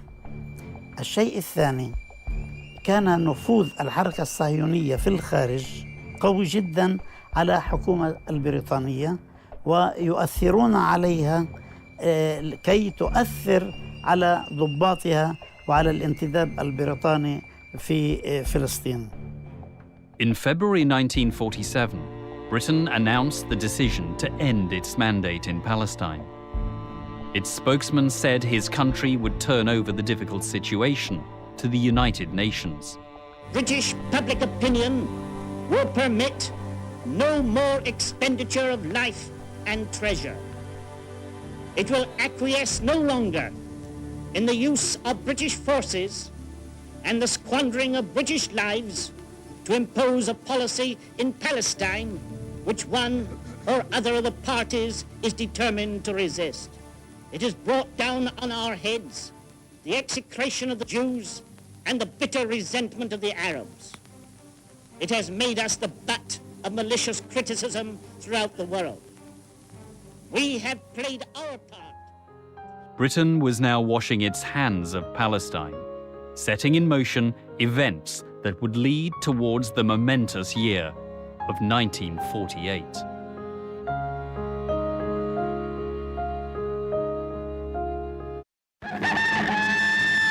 Here is the world's news in pictures, and this is Pathé Gazette screening it.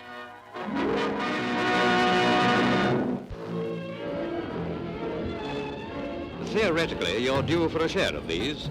They're real Jaffas being gathered in the groves of Palestine for shipment to Britain.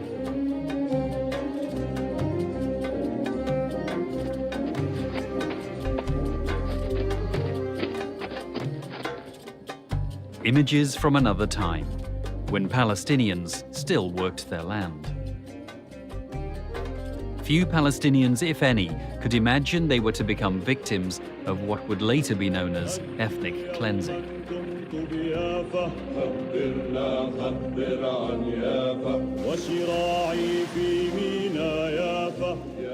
After 30 years of British rule, the question of Palestine was referred to the United Nations.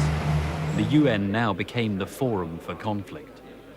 Talks focused on dividing Palestine into an Arab and Jewish state. For granting the Jewish Agency for Palestine a hearing, when we speak of a Jewish state, we do not have in mind any racial state or any theocratic state, but one which will be based upon full equality and rights for all inhabitants without distinction of religion or race and without domination or subjugation. November the 29th, 1947. The UN General Assembly met to devise a plan for the partition of Palestine. ثم هذه خريطة الأراضي. كما ترين اليهود لم يملكوا أكثر من 5.5% من مساحة فلسطين. United Nations Resolution 181 divided Palestine into an Arab and a Jewish state, with Jerusalem being an internationalized city. The Jewish state would be granted 56% of the land. The city of Jaffa was included as an enclave of the Arab state. The land known today as the Gaza Strip was split from its surrounding agricultural regions, making the proposed state all but impractical in the eyes of many Palestinians. The draft resolution was presented for voting. The resolution of the Dutch Committee for Palestine. was adopted by 33 votes, 13 against, 10 abstentions. أمريكا بالأساس إذن وفي عهد ترومان هي التي صنعت هذا القرار ودفعت ثمنه عن طريق الضغط وعن طريق الرشاوي إلى عدد من مندوبي الدول، وقد اعترف مندوبو ليبيريا في إفريقيا والفلبين وغواتيمالا، عدد من الدول اعترفوا خطيا بمذكراتهم بالضغط الأمريكي عليهم أو على حكوماتهم للتصويت، بدل التصويت مع العرب أو التصويت أو الامتناع عن التصويت إلى التصويت مع القرار الذي أمريكا وضعته. Arab newspapers ran a name and shame list of the countries that voted for the UN partition plan, and Arab protesters took to the streets. It was unthinkable in the United Nations for any other place in the world that a national liberation movement would share the land with the settler community by dividing it. What was important for the Zionists in the United Nations Partition Resolution was that it provided Israel with international legitimacy, but they didn't care for the borders, or they didn't stop them from thinking how to dispossess the Palestinians. أرادوا ترسيخ المبدأ وهو مبدأ الدولة اليهودية. حالما رسخ المبدأ وقبل دوليا هم تكفلوا بالتفاصيل، ولذلك برأيي الترانسفير هو مترتب عن فكرة الدولة اليهودية في مكان لا يوجد فيها أغلبية يهودية، وبالتالي لا مجال لللف والدوران حول هذا الموضوع. قلت دولة يهودية، قلت ترانسفير. Following the partition resolution, Britain announced it would end its mandate in Palestine on May the 14th, 1948. Outraged by the vote for partition, the Arab League decided to prepare the Palestinians for an armed resistance.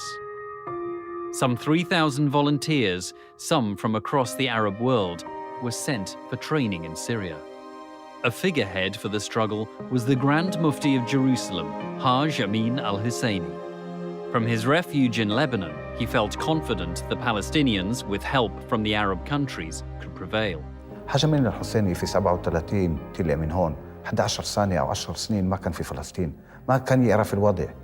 هون كان في كتير من الناس كانوا يشوفوا التمارين الصهيونية، كانوا يشوفوا كيف مسلحين، كانوا يشوفوا الكبوتسات والمستوطنات تبعهم، كانوا يعرفوا إحنا شو بنسوي ضد هدول. Palestinians began to organize local committees for self-defense. By the end of 1947, groups of young men were traveling to Damascus, Beirut and Cairo to acquire weapons and receive military training. احنا لما صار الانجليز بدها تطلع وتسوي ما عندنا سلاح. رحت اعطاني ابوي مصاري ورحنا اشترينا باروده فيها يا ابني 3 رصاصات. باروده حقها 100 ليره فلسطيني فيها 3 رصاصات. شروا كم خلقة بارودي يطلع هالشباب يتدربوا عليهن. وصلنا لحد حماته قالوا لي جرب لشوف حظك بتقوس او لا، في عمود هناك مسكت الرصاص قوست اجت بالحديده. طلقه تطلع طلقه تضل معصمه في جواها، جيبوا قضيب الحديد يصيروا يدقوا بهالفشك. طخوا كم رصاص وبلشت العام خلاص الفشك منا. Early 1948. Despite the presence of the British, the Jewish agency, led by David Ben-Gurion, asserted increasing military and administrative influence in Palestine. Jewish paramilitary forces included the Haganah, the Irgun, and the Stern Gang. During the first half of 1948, their numbers swelled to as many as 40,000 men and women. On the other side, there were as few as 3,000 Palestinian irregulars. This was the remnants of the fighting force smashed by the British after the Arab Revolt in 1936. There were also an estimated 4,000 volunteers from the region, known as the Arab Liberation Army, led by an Arab nationalist called Fawzi al-Kawukashi. In terms of fighters, the Palestinians were outnumbered and outgunned. A small group of Zionist leaders and military commanders met regularly on a weekly basis from February 1947 to February 1948 for a whole year planning the ethnic cleansing of Palestine. They didn't decide about it in a day. They had weekly meetings, and in each week they became more and more convinced that this was the right way forward. In the first week of 1948, hostilities picked up. There were 2 bomb attacks against Palestinian targets. The first, a car bomb, destroyed the old Ottoman government house in Jaffa. It killed 26 people. The second, the bombing of the Semiramis Hotel in Jerusalem, killed over 20. At Oxford University's Middle East Centre, we found an important document. It contained details of a meeting on January 6, 1948, between the British High Commissioner for Palestine and David Ben-Gurion. The High Commissioner inquired about reports that Haganah was responsible for the attack on the Semiramis Hotel. Ben-Gurion conceded this might be the case. And in a letter he sent 2 days later, Ben-Gurion confirmed Haganah's responsibility for the attack. During the first 3 months of 1948, Jewish paramilitary groups carried out dozens of attacks on Palestinian cities and villages. Some operations were carried out by special units of Jews disguised as Arabs, known as Mistaravim. اليهود صارت تطلع على القرى بالليل، فاهم؟ وتعمل تحط قنابل وتسووا انفجارات ولهذا. صرنا احنا ناخذ البارودة ونحرس خوفا من انه اليهود يدخلوا يعملوا هكذا. A direct challenge to the United Nations and its powers of war prevention comes from Palestine. The definition of legal and illegal forces becomes daily more obscure. Haganah, the force first legally raised for the defense of Jewish settlements, appears to function hand in glove with Irgun Tzvi Leumi, the outlawed terrorist army. The well-trained Jewish forces began to put their plans into action. On February the 15th, 1948, fighters from the Haganah and Palmach organizations attacked the village of Caesarea near Haifa. A young man called Yitzhak Rabin is believed to have been one of the field commanders in the assault. Over 1,000 Palestinians were expelled from Caesarea as the village was torched to the ground. What the Zionist forces did, they targeted 5 villages on the coast and experimented with them to see whether it works. And they expelled the inhabitants of 5 villages under the eyes of the British soldiers who were there or still there until May 48. And they found out that it was quite easy, that it didn't take much. There wasn't much resistance. The British did not interfere. دراسة بسيطة جدا وسريعة لكيفية سقوط القرى الفلسطينية، نصل إلى استنتاج أنه كل قرية فلسطينية كانت لوحدها تواجه مخطط وهجوم عسكري من قبل المنظمات العسكرية الصهيونية. عند عدد من ضباط اليهود صاروا شافوا أنه سهل جدا تشرد أو تشتت أو الفلاحين الفلسطينيين. الموضوع اللي كان بالحركة الصهيونية أنه بدنا إحنا دولة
وعلي أني أساعد أهل العرب.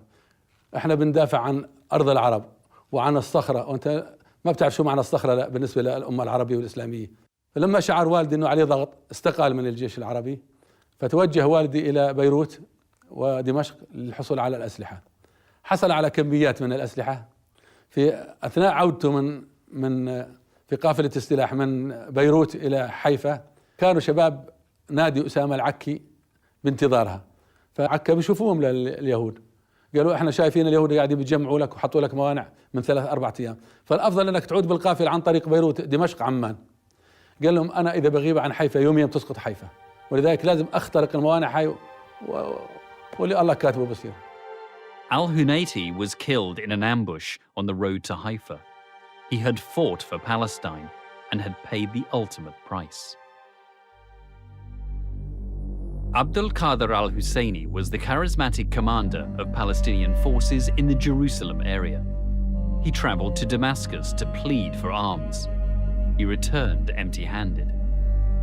On the 6th of April, he wrote a letter to the Arab League holding it responsible for leaving the Palestinians defenseless and without arms. Eventually, al-Husseini had to sell his grandfather's land to buy weapons. On April the 8th, he rushed to the defense of Al-Kastal, a village overlooking the Tel Aviv-Jerusalem road. Here, Arab fighters faced heavily armed Jewish forces. Al-Husseini was an experienced commander, having fought against the British during the 1936 Arab Revolt.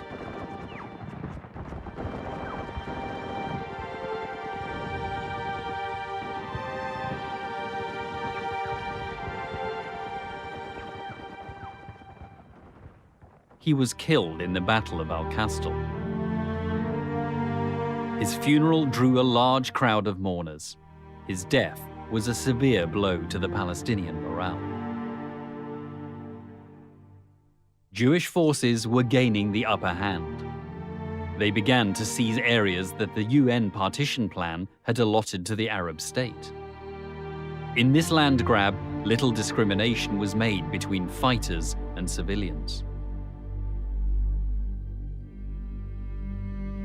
At dawn on April the 9th, 1948, a combined force of Irgun and Stern Gang fighters moved into the village of Deir Yassin, near Jerusalem. The result was a massacre. Over 100 Palestinians were killed, including women, children, and the elderly.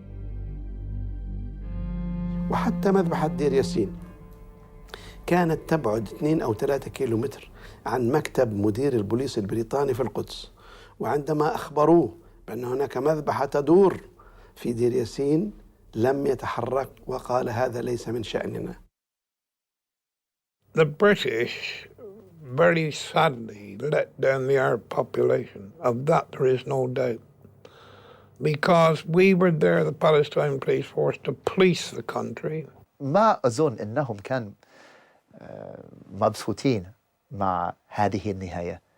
كانوا يشعروا بشكل uselessness.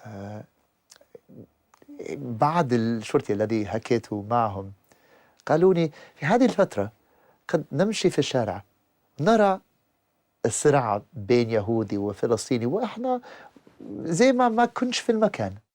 British troops began their withdrawal a month before the date set for the end of the mandate. As soon as they moved out of an area, Jewish fighters moved in.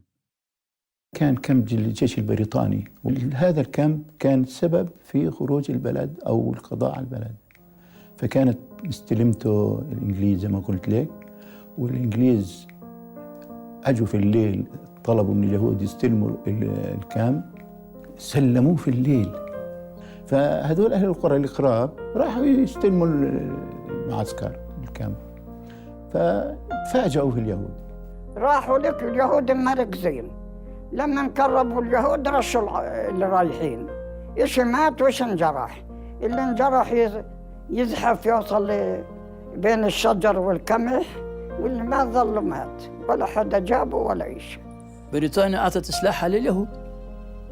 كانت اليهود مدرعاتها دباباتها أسلحها كلها سلمت اليهود وطلعت بريطانيا. جاء دولة طبرية في 16 نيسان، وجاء الجيش البريطاني كان في طبرية يحذر السكان العرب بأن عليهم أن يغادروا المدينة. بعض السكان بدأوا بالمغادرة، بقي منهم عدد كبير للدفاع عن المدينة. ووالدي كان من العائلات الفلسطينية التي بقيت ورفضت أن تخرج من المدينة في 16 شهر و17 شهر. فجاء ضابط بريطاني إلى والدي باعتباره قسيس، أنه يا قسيس عليك أن تغادر المدينة حتى يغادر أبناء الطائفة المدينة. فقال والدي لا، لن أغادر، هذه بلدي وفلسطين بلادي وأريد أن أبقى حيث أنا. وقال الضابط حجة الزعم المألوف أن اليهود لهم حق بفلسطين. والدي كان عنده جواب كافي أنه لا حق لليهود بفلسطين. ضابط جاء بشاحنة وبالقوة وضع والدي وشقيقتي، والدتي كانت بالمستشفى مريضة بالقلب، جيء بها، أخرجت من المستشفى، وضعت بالشاحنة وأخرجوا من طبرية. ولم يبقى في طبرية إلا عدد محدود من المقاتلين واستشهدوا جميعا. On April the 18th, the British army withdrew from the city of Tiberias. Before leaving, they forced some 5,000 of the city's Arab inhabitants to evacuate their homes. The following day, Jewish forces seized Tiberias. شاهدت بأم عيني كيف كانت العبارات البريطانية تنقل الفلسطينيين من حيفا إلى عكا. عملية ترحيل الفلسطينيين شاركت بها القوات البريطانية. April the 21st. By noon, the last British troops completed their withdrawal from Haifa. That very afternoon, the city was stormed by thousands of Haganah fighters.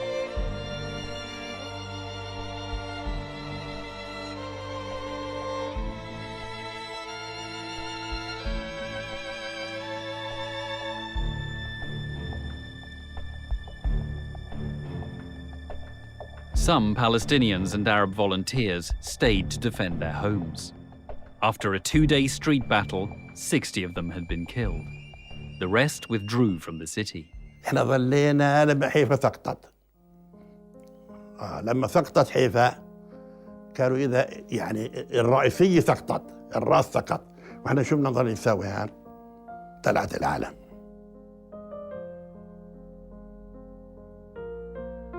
From Haifa, heading north to Lebanon, came right past the trade school entrance gates. And it was a sad sight to see many poor Arabs, some with pickup trucks, cars, beds on the top, some on foot, never-ending stream of Arabs coming out of the city. The Jews to drive a lot of the Arabs out of Haifa. Very sad sight. We could have stopped all that. There was no doubt about that. We had the armor to do it.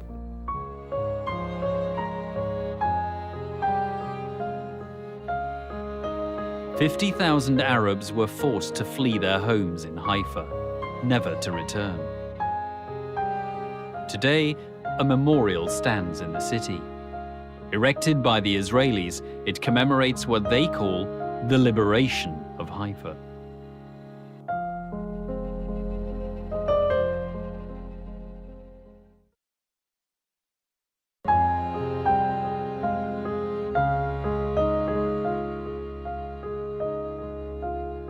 By late April 1948, the city of Haifa had fallen to Jewish forces.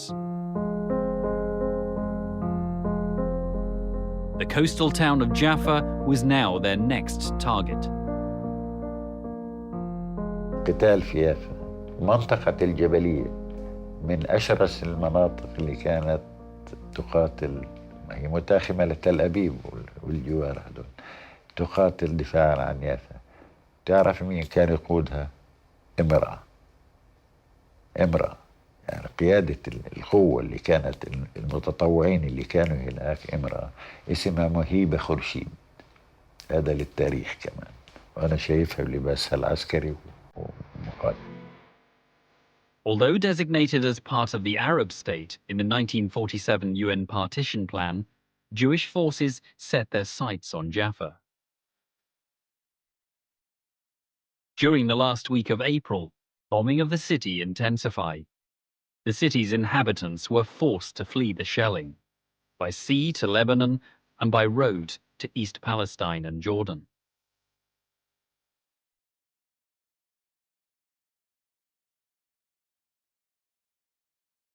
By May the 14th, 1948, the Haganah had taken control of Jaffa. 70,000 of its inhabitants had fled. The remaining males were transferred to central detention camps.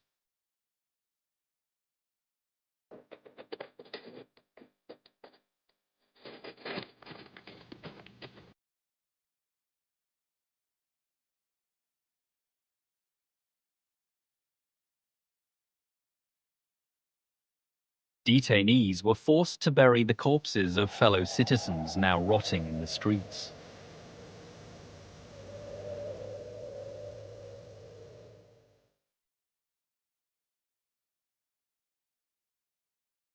They were also forced to transport the contents of Arab homes ransacked by Jewish fighters.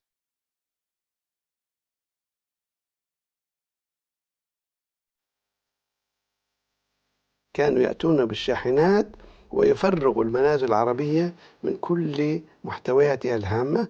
يعني من مفارقات القدر أنه كانوا يأخذون المكتبات الهامة زي مكتبة السكاكيني ونقول زيادة وحتى المكاتب العادية، وتؤخذ إلى حيث تودع اليوم في المكتبة الخاصة بالجامعة العبرية في القدس.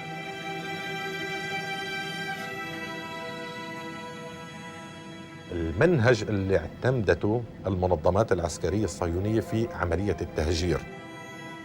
فالبصة كمثل تم حصارها وقصفها من 3 جهات وأبقيت المنطقة الشمالية مفتوحة.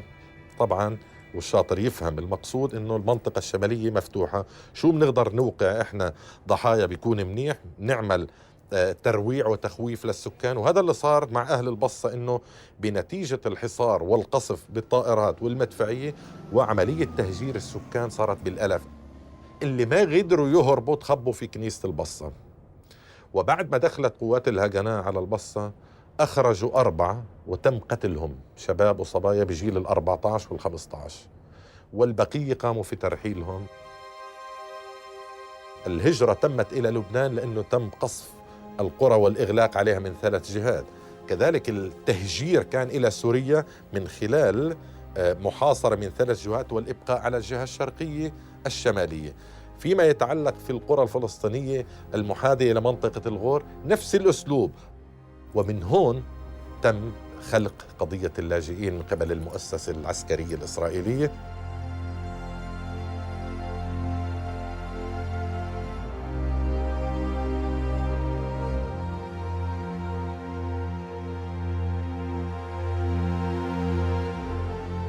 It happened many times that the Israeli very holy soldiers took 10 of the youngsters in the middle of the village, shot them just in order to kill them, in order that all the others will see it and run away.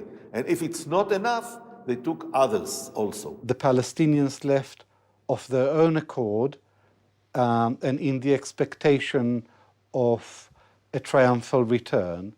Another variant of this version is that the Palestinians left on order from their leaders to clear the decks for the invading Arab armies, and they were promised that after the great Arab victory they will be able to return to their homes.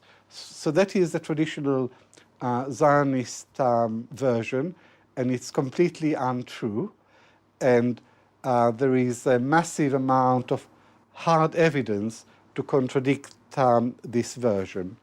Half of the Palestinians who became refugees were already expelled from their houses by May 1948. So I could say that out of the 530 Palestinian villages that were destroyed in the 1948 Nakba, half of these villages were already demolished by the 15th of May.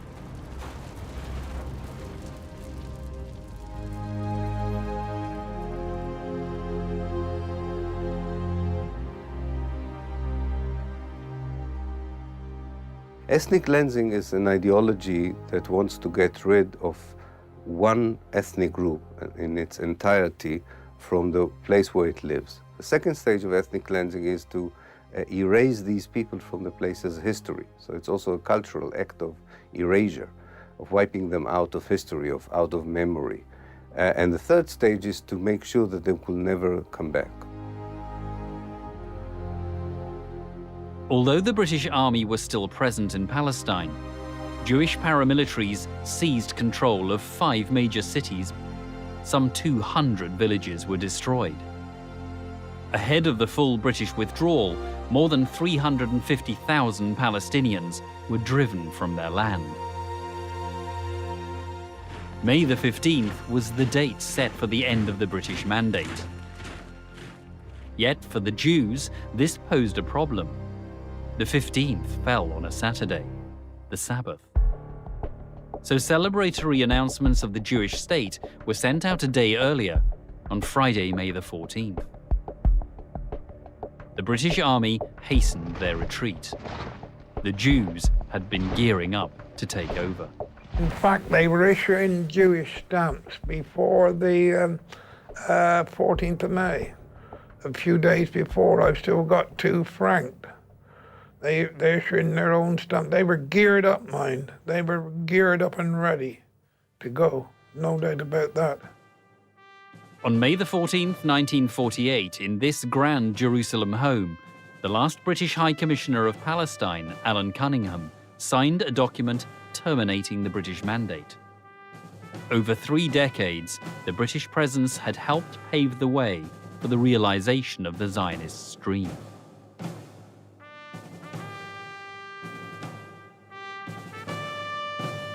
The minutes of Britain's mandate are ticking to an end. In the morning, Cunningham inspected the Guard of Honor in front of his Jerusalem home. He then flew to Haifa.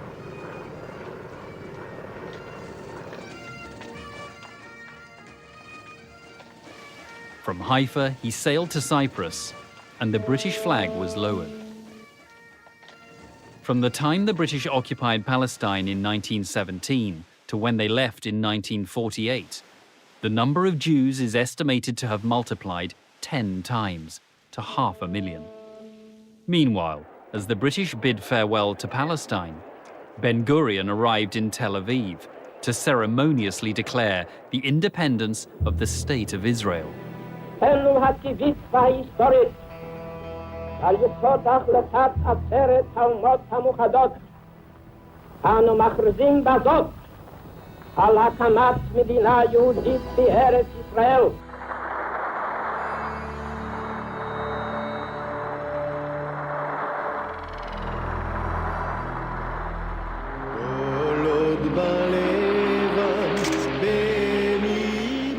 The State of Israel was signed into existence at the stroke of a pen by 25 leading members of the Jewish community.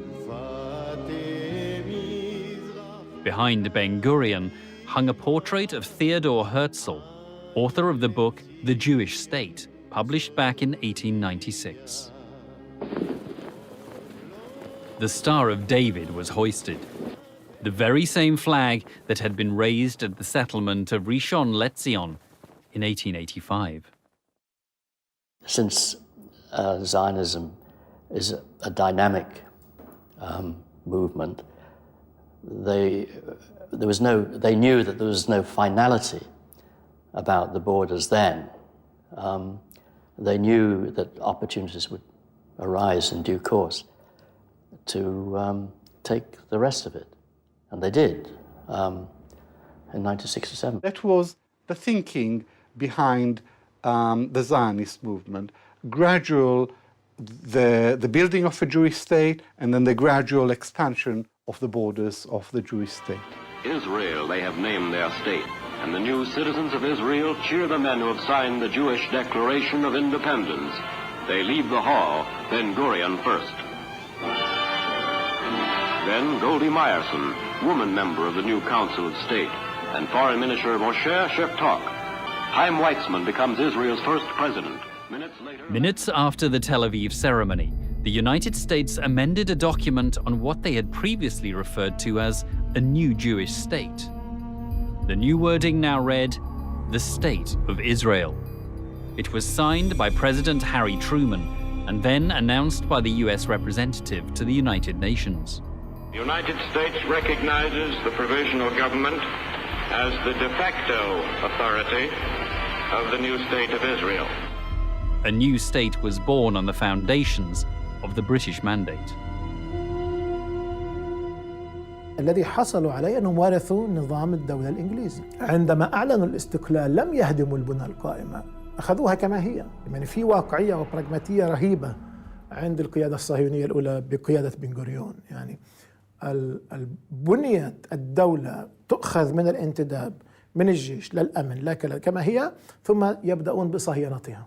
عندما تم الإعلان عن إقامة الدولة العبرية في تل أبيب مباشرة كانت المؤسسات تعمل في القدس الغربية، سواء كانت عن طريق البنوك أو مؤسسات الطابو أو مؤسسات السياسية أو المؤسسات البلدية.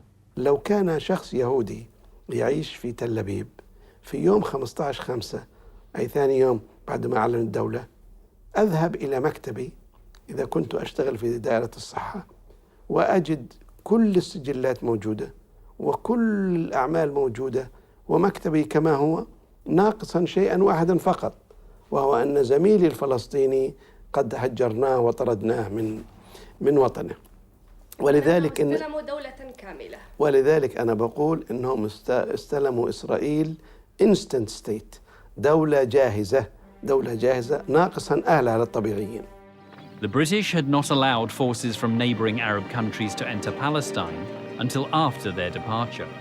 By May the 15th, with the last British troops gone, Arab armies entered the country from the borders of Lebanon, Egypt, and what was then called Transjordan. Their declared objective? To liberate Palestine. That day, the New York Times ran the headline, Jews in grave danger in all Muslim lands. I've come back to the United States to tell Jews in the United States how the State of Israel has been formed. The Jews are holding their ground in the country in spite of the fact that they have been outnumbered by the Arabs, and the Arabs have come much better equipped with heavy arms than the Jews have in their possession. The reason is a simple one. Jews who are fighting in Palestine, the State of Israel, are fighting for the only thing that they have in their possession. It means life or death to them. The Jewish forces in 1947-48, I mean, they were far stronger, even far more numerous, actually, than the combined Arab armies. They were a highly prepared, highly dedicated, well-armed fighting force, which was superior to all the Arab armies combined, except perhaps one army, which they didn't really take on, and they made a deal with, really. I'm talking about the Jordanian army. في الحقيقة الجيوش العربية السبعة التي دخلت فلسطين في البداية لم تكن يزيد مجموع أعدادها عن 24,000 جندي، وهذه مأساة أن كل الجيوش العربية التي شاركت لم تكن لتصل إلا لثلث أعداد اليهود العسكريين المدربين المستعدين للقتال. الجيوش العربية لم تكن معدة، لم تكن مستعدة، لم تكن منظمة، لم يكن هنالك القيادة الموحدة بقيادة الملك عبد الله كانت تعمل في جانب والآخرين يعملوا بجانب آخر. الجيش العراقي يتلقى تعليماته من بغداد. It was in fact one of the most bitterly divided, disorganized and ramshackle coalitions in the history of modern warfare. الحركات الصهيونية في المنظمة الصهيونية تلك الفترة كانت تملك قرارها، العرب لم يكن يملك قرارها.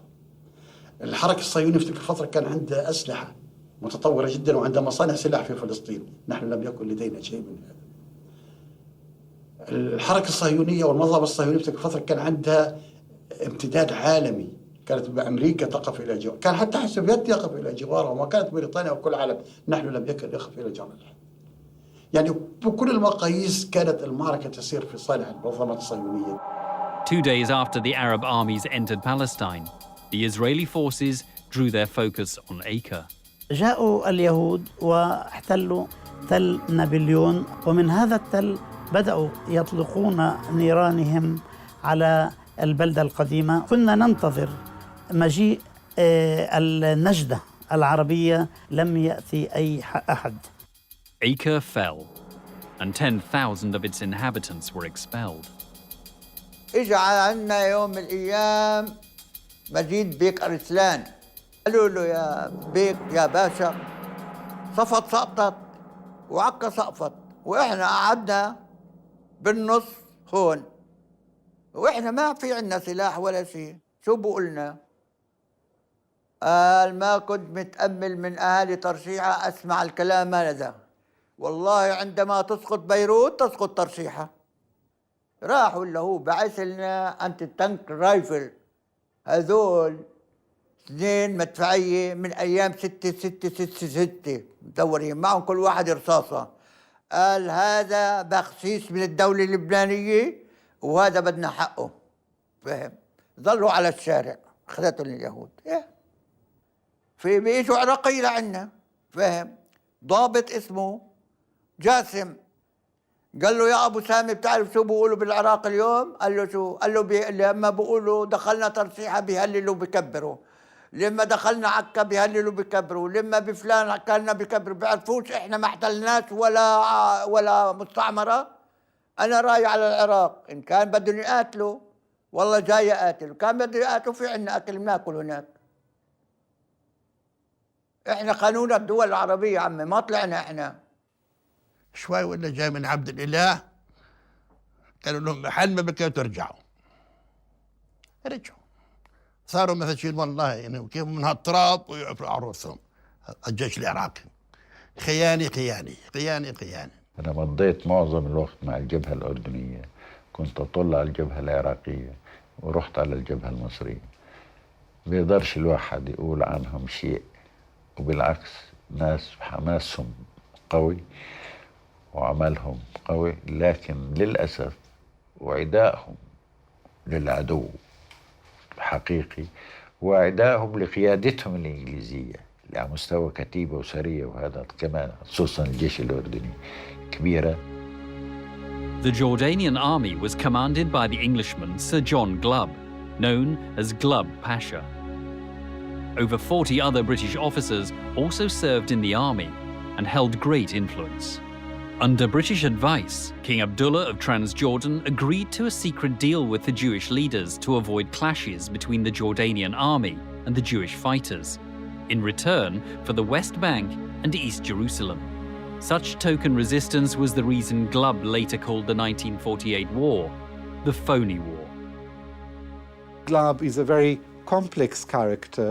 He was not the simple-minded soldier that he pretended to be, but he was a highly sophisticated politician who imposed on the Arabs Britain's partition plan.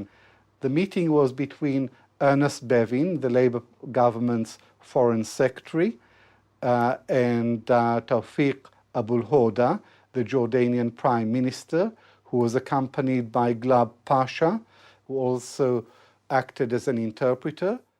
Bevin asked Abul Hoda, "What do you plan to do?" And Abul Hoda said, "We plan to send the Arab Legion to protect and keep the Arab part of Palestine." And Bevin said, "That seems the sensible thing to do, but do not go and invade the Jewish part." 2nd of May, they met for the last time, British officers in the Arab Legion, to find a solution for Jerusalem, but it didn't work. But what else happened in that meeting is that they brought maps which showed where the Jordanian Legion would stop and would not enter the Jewish state. And where the Jordanian Legion stopped is today the border of the West Bank. That's how the West Bank was actually created. هذا الكلام التزم فيه حرفيا جلوب باشا، بمعنى خرج من اللد والرملة. On July the 10th, the Jordanian forces pulled out of Lod and Ramla. Clear of Jordanian forces, the two cities were bombed by what was now the Israeli Air Force. The Israeli army then moved in, commanded by Colonel Moshe Dayan. In Lod alone, over 100 Palestinians were massacred inside the Dahmash Mosque. More than 50,000 Palestinians were expelled from the two cities. Walking without provisions in the summer heat, many died of exhaustion in what has since become known as the Lidda Death March. Despite the presence of the Arab forces in Palestine, atrocities were still committed, yet few are well documented. Israeli historian Theodore Katz submitted a thesis claiming the Israelis had committed a massacre in the coastal village of Tantura. They closed all the four sides of Tantura, kind of a boat from the Israeli Young Navy that was closing the side of the seashore in order that they won't be able to run away.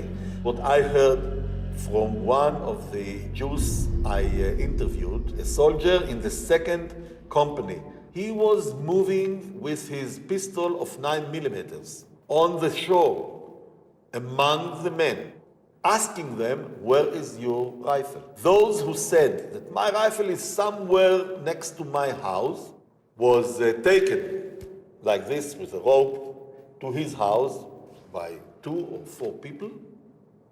And the text was then, the rifle came out and the one did not. And those who answered there on the beach, I have no rifle, were directly shot in their head. Now, this is not a Palestinian story. This is a Palestinian of a Jew that was a lawyer in the state of Israel many years. The Palestinian men of Tantura were taken to the cemetery, and there they were told, they were put in lines and they were told to begin digging. And whenever a line finished digging, they were shot and fell down inside. There was no worry on the Zionist leadership side that the soldiers will not understand what is expected of them, because they already dehumanized the Palestinians in their thinking and perception long before the operations themselves began. The State of Israel was formed through blood and fire, yet this was neither the start nor the end of suffering for the Palestinians.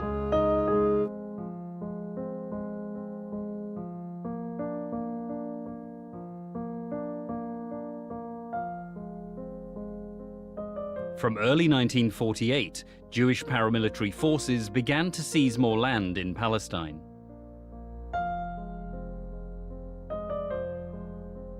By the end of July, more than 400,000 Palestinians had been forced to flee their homes. Their plight as refugees had just started. ما شفتها هي اللي صارت، قالت لي يا أبو نبيل تبكي أنت تبع الكرم، أنت كذا أنت كذا. خدت رغيف الخبز وأكلته ناشف. إحنا ذقناها والله ذقنا مجاعة ليوم المجاعة. يعني السياسة كله كلام مسخرة، تسمع فلان نعمل بنسوي كله محاضرات على الفاضي. احنا ضعنا وضاعت علينا فلسطين وضاعت كل الدنيا علينا. نبي تقول يا الله والله عمرنا ما نرجع، كان رجعوا الأرمل والشيشان احنا بنرجع، كل تعكل كان عمرنا نرجع. أمانة الله ما ذل عليك. احنا ذقناها والله ذقنا مجاعة ليوم المجاعة. قلت لها يا ام نصرات الله يطول عمرك اعطيني رغيف خبز، زعلان انا صرت ابكي. ما شفتها هي اللي صارت، قالت لي يا ابو نبيل تبكي انت تبع الكرم، انت كذا انت كذا. خدت رغيف الخبز واكلته ناشف، سحبت حالي وتميت عارف ماشي.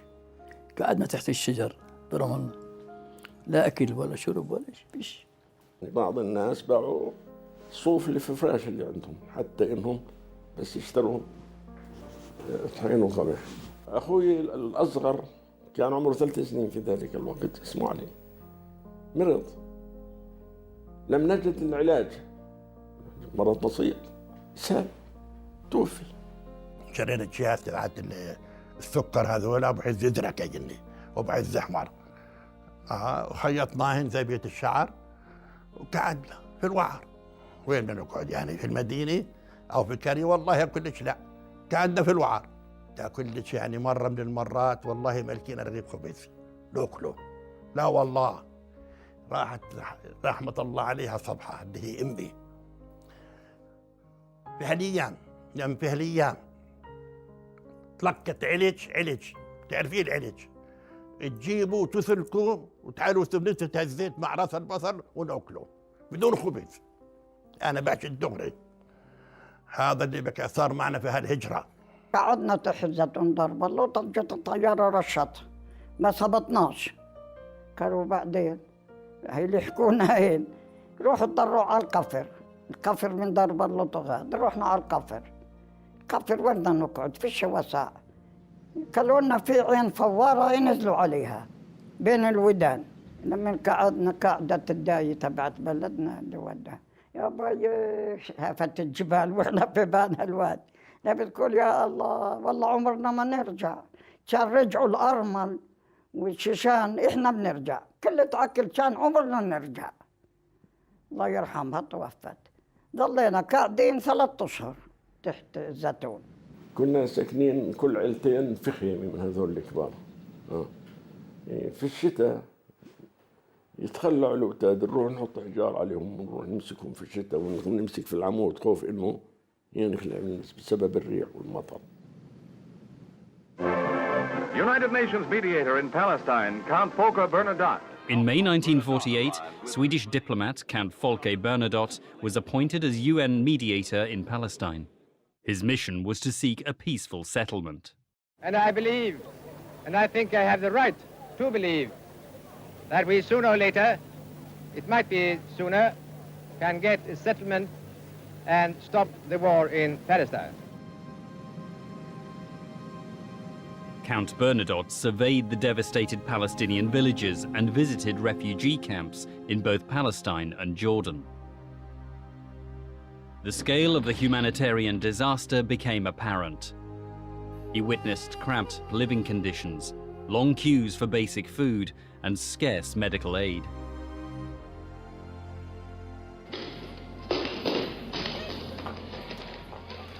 The Count was no stranger to human disaster.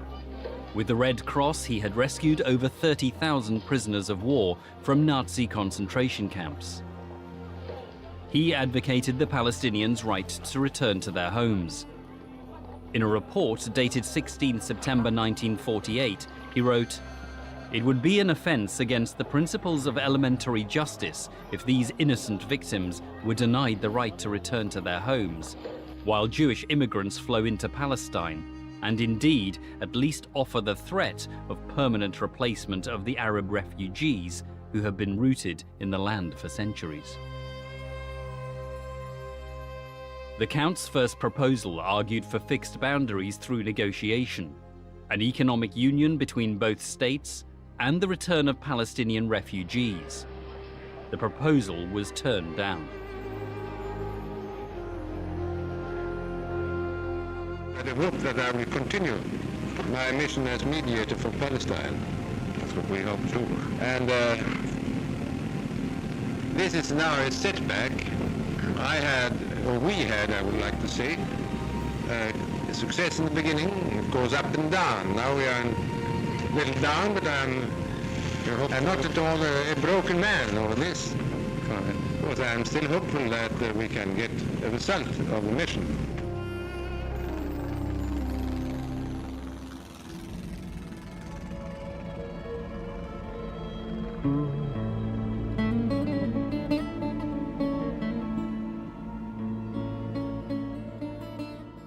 كنا مستقبلينه، عندي صورة أنا. كنا مستقبلينه بنفس اليوم على أرض مطار قلمدين. أنا وعارف العارف عبد الله التل، أنا الصحفي الوحيد في الصورة. أنا الحقيقة اللي غطيت الخبر.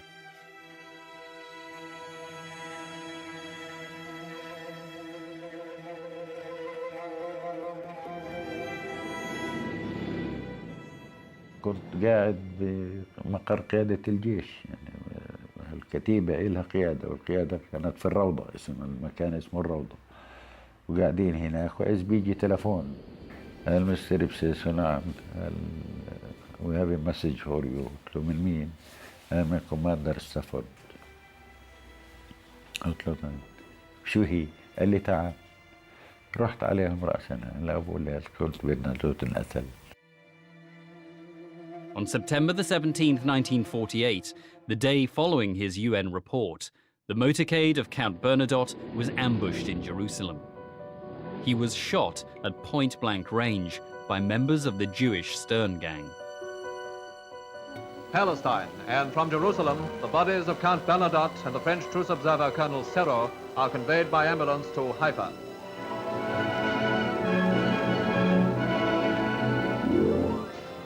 Guards of honor pay homage to the man whose murder by Stern Gang terrorists shocked the world.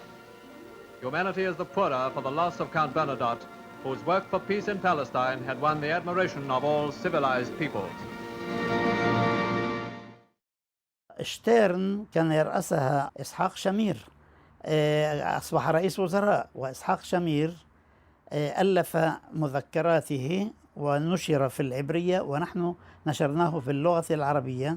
هو يتحدث عن جميع العمليات الإرهابية التي نفذها، وهو يفتخر بما قام به من عمليات. Le comte Bernadotte avait envoyé à notre organisation son dernier rapport contenant des suggestions précises pour un règlement définitif du problème palestinien. Que ces suggestions comportent en première ligne, comme les recommandations de novembre 1947, l'établissement à Jérusalem d'un statut international. The UN partition plan of 1947 had declared Jerusalem to be governed under a special international regime and administered by the United Nations. The city, holy to both Arabs and Jews, would belong exclusively to neither. Israeli forces annexed neighborhoods in what is now known as West Jerusalem. Israel continued its expansion. Air raids, incursions, and expulsions escalated.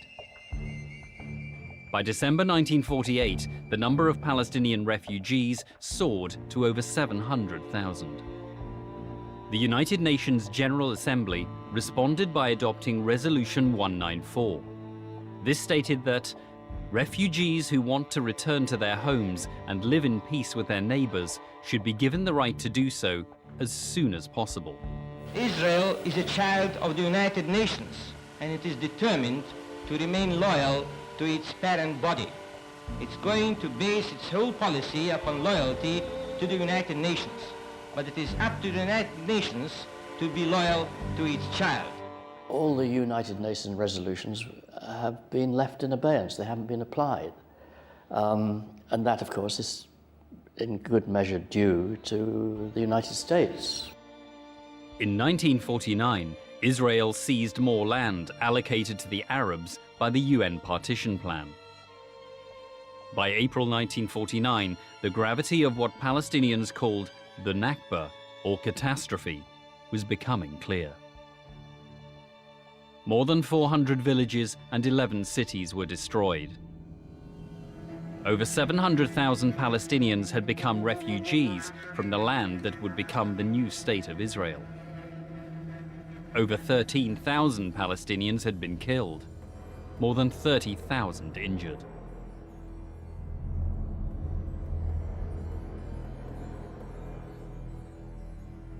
The UN pushed for armistice deals between Israel and the surrounding Arab countries. With Count Bernadotte's murder, the negotiations were now headed by his deputy, the American mediator Ralph Bunche. In February 1949, the first armistice agreement was signed between Israel and Egypt. followed by Lebanon in March, Jordan in April, and finally with Syria in July. The Jordanian deal conceded further land to Israel. It included villages in the Tulkarem and Jenin districts. The territory was officially handed over on May the 10th, 1949. The very next day, Israel was admitted as a member of the United Nations. We believe that admitting Israel as a member will not merely be an act of justice. It will also be a decisive step towards peace, because it will remove any vestige of doubt from certain minds that Israel has come to stay. Resolution 69 of the UN Security Council stated, "The Security Council decides in its judgment that Israel is a peace-loving state and is able and willing to carry out the obligations in the UN Charter."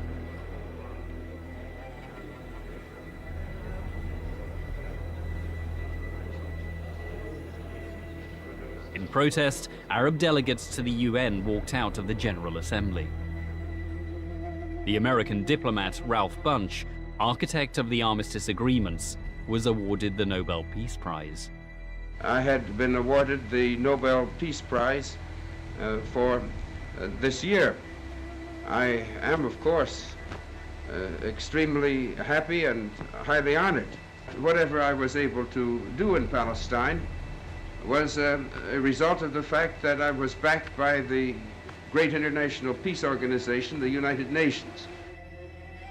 Israel's representative to the UN, Abba Eban, declared, "There is no need to pursue peace. The armistice is enough for us. Peace would lead the Arabs to ask for a price, border changes, or the return of refugees, or both." I wrote a very long book called The Iron Wall, Israel and the Arab World.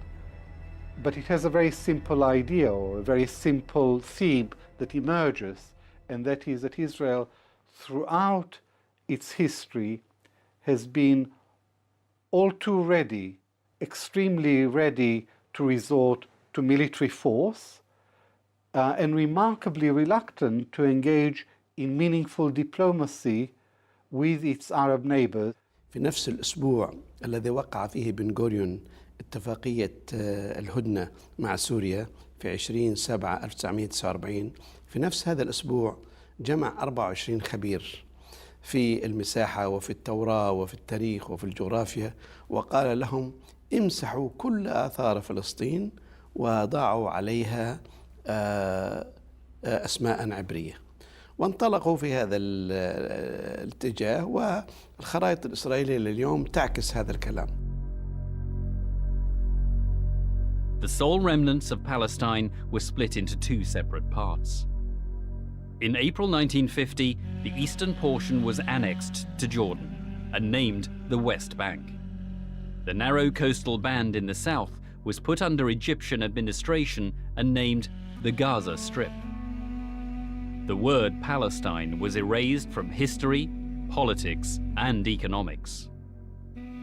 إنه في ظرف سنة أصبحت فلسطين منزوعة من الذهن الغربي. لا يمكن أن يكون هذا نجاح للإعلام الصهيوني في ظرف سنة أن يمحو دولة عن الخارطة، يعني موجودة في الذهن، وأصبح عندما يسأل عن فلسطين أكن يسأل عن حاجة غيبية.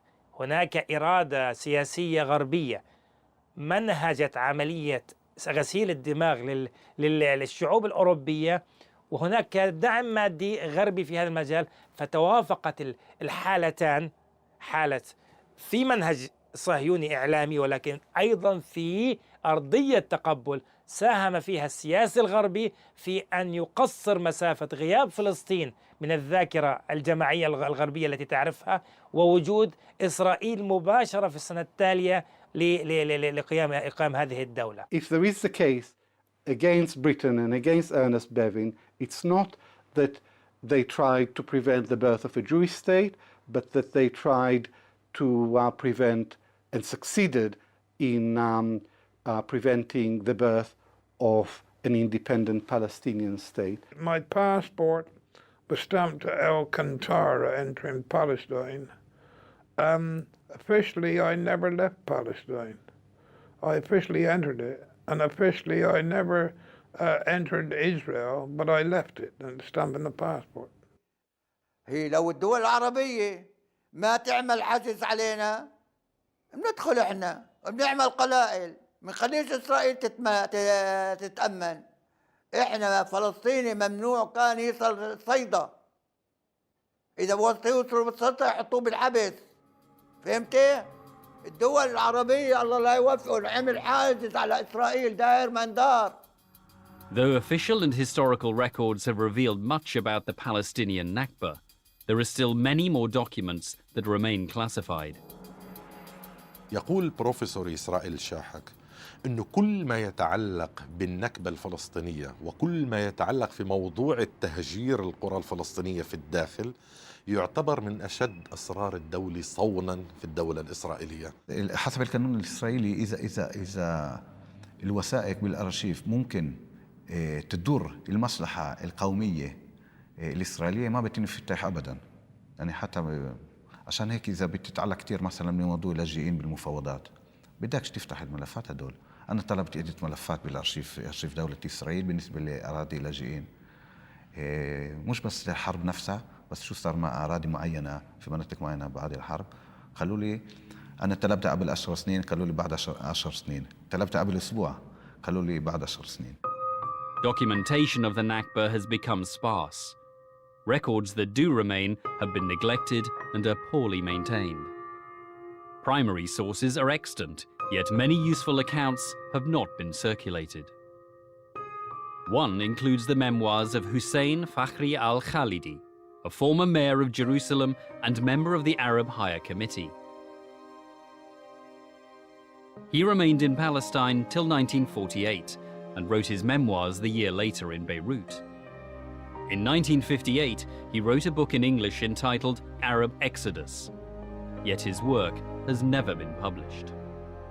التوثيق هو تسليح، وأيضا في نفس الوقت رد على الآخر، لأنه في تزييف للحقائق وفي تشويه لهذه الصورة وفي قفز عن محطات معينة. هل على مستوى الذاكرة الفردية كل فلسطيني تم تهجيره من قرية أو مدينة معينة يعرف في بعض تفاصيل ما جرى في قريته؟ الجواب هو نعم، ولكن إذا كان المقصود هو على مستوى الذاكرة الجماعية، هل نحن كفلسطينيين ندرك اليوم حتى بعد 60 سنة من هذه النكبة بين أقواس من عام 48 ندرك حجم النكبة الفلسطينية؟ أنا أقولها بكل صراحة، نحن لا ندرك حتى اليوم حجم النكبة الفلسطينية التي ألمت بنا. الشعب العربي بما فيه مثقف العربي قليل المعلومات عن العدو، عن إسرائيل كدولة، كمخططات، كإرهاب، كحركة صهيونية، كنفوذ عالمي، كعلاقات مع دول العالم. In May 1948, the State of Israel was established, a homeland for the Jews. But some 150,000 Palestinians, Muslims and Christians still remained within Israel's borders. البقاء كان بالصدفة مش بطول. يعني 15% الذين بقيوا من الفلسطينيين بالصدفة. أنا بعتقد مفارقات وليس بطولات. يعني غالب الحال إنه الضابط لم يهجر أو كذا، أو في حالات فقر أكثر ما تهجر، وفي حالات نضال وصمود، ولكن لا نستطيع القول إنه اللي هاجروا عن خوف واللي بقيوا عن بطولة. أبدا غير صحيح. القرار كان بالنسبة لناصرة كمدينة، كان القرار لقدسية ناصرة للدين المسيحي وعلاقة بعض الناس للفاتيكان. كان في قرار من بن غوريون نفسه إنه لما تدخلوا على ناصرة تسووش إشي لحدا، يعني خليهم سالمين. لما احتلت ناصرة كان فيها آلاف من اللاجئين من القرى المجاورة، من صفوري ومن مجادل ومن معلول وإلى آخره، وهم كمان يعني ضلوا في المنطقة مأمنين. أما حسب القانون الإسرائيلي ما كان بإمكانهم يرجعوا على أراضيهم وعلى قراهم، وهم اللاجئين الداخلين في إسرائيل، لاجئي الداخل.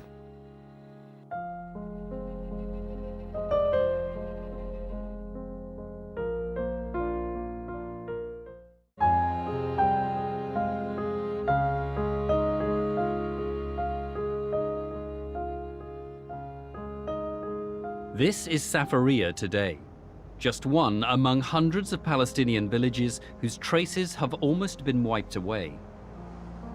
Forced to flee their homes in Safaria, most inhabitants headed towards Lebanon and Syria. A few found refuge in the nearby city of Nazareth. They called their new neighborhood Al-Safafra. Their former homes are less than 2 kilometers away, but strictly out of bounds. Safaria has been renamed Zippori. In northern and western Galilee, the Israeli army allowed some Christian and Druze villagers to remain in their houses. Many Palestinians saw this as a crude attempt by the Israelis to sow division in Palestinian ranks by playing on religious differences. المحاولة كانت هي محاولة ضرب إسفين عندما توجهوا لبعض اللاجئين البصة من الطائفة المسيحية في العودة، وكانت هناك رفض مطلق من قبل أهل البصة المسيحيين، وكان موقفهم واضح جدا: يا نرجع إحنا وأهلنا المسلمين من البصة، يا ما بدنا نرجع في المرة. معظم أراضينا صودرت، ويعني شخصيا أسرتي فقدت مئات الدنومات من الأرض بعدة قوانين. هناك أكثر من 30 قانونا لدى الإسرائيليين كلها تؤدي إلى مصادرة الأرض. من طرائف هذه القوانين مثلا أنهم أرسلوا للمرحوم والدي ولأعمامي أمرا يمنعهم من دخول قطعة أرض للتدريبات العسكرية. وبعد 3 أعوام أرسلوا أمرا بمصادرة هذه الأرض. ذهب والدي وأعمامي إلى المحكمة، احتجوا، قيل لهم القانون يقول إن الأرض التي لا تزرع 3 أعوام تصادر. قالوا ولكن الذي منعنا من زراعة هذه الأرض 3 أعوام هو جيشكم، هذه أوامر الجيش. فقال القاضي بكل صفاقة: ارفعوا قضية على الجيش، هذا لا يعنينا. Sami Kamal Abdul Razek remembers every detail of his home. He was 30 years old in 1948. His wife was 28. بيتنا في ترشيحة يا ستي، مؤلف من طابقين، كل طابق في 4 غرف ومنافعهم، فاهم، وجنين قدامه. وأنا كنت زارع داني ومطلع على السطح، ولما بيجي برمضان أطلع، اسأل ابن نبيل، أطلع أحوش عنه، وبرمضان أنزل أحوش سين. إيه شو بنعمل لك؟ إيش طلعنا ولا إشي. إيه. شو صار في البيت هلا؟ بعده ساكنين من اقرص 2 فيه، 3 عائلات.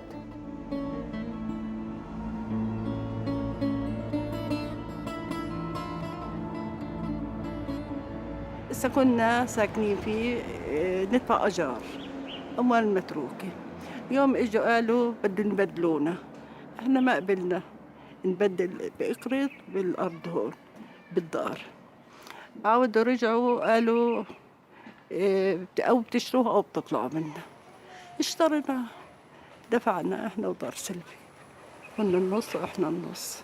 قناطر الكل بيجي بيشوفوا بيستحليهم. إجا واحد من محامي من دير الأسد، عدة هذا يجيب معلم ويشوف ليعمل زيهم. نعرف إنه يقولوا هاي الدار لفلان، لكمال عبد الرازق، هيك. اللي هو أبو سامي. أبو سامي، أي نعم. Neither Sami Kamal Abdul Razek, his children, nor his grandchildren are allowed to return to their family home, not even to visit. It's the same story with countless other Palestinians in the diaspora, estimated to number over 6 million today. Palestinian houses appropriated by Israel stand as a testament to an abiding injustice. The original occupants and owners are now scattered across the world. New generations of Palestinian refugees who have never known their ancestral land, still refer to these places as home. In 1969, then Israeli Prime Minister Golda Meir was quoted in a British newspaper. She said, "It was not as though there was a Palestinian people in Palestine considering itself as a Palestinian people and we came and threw them out and took their country away from them. They did not exist." I'm from those who learned in the school that people with no land looked for a land with no people.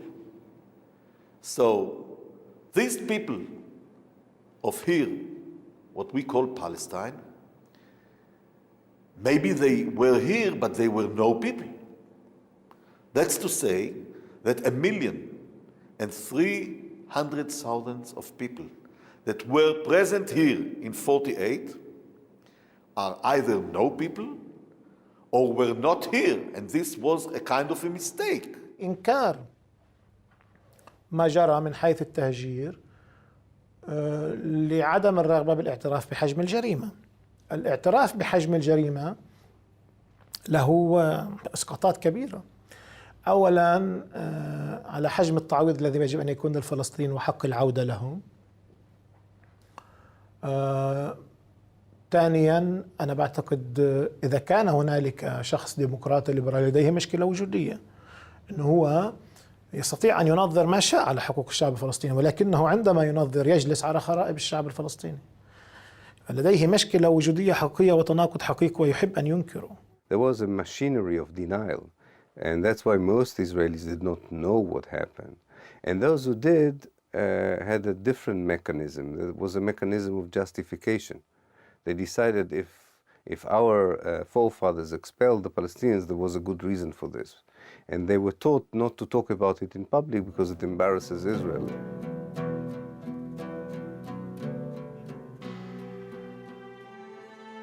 Today, there are more than 6 million Palestinian refugees. A third of these live in refugee camps in desperate conditions.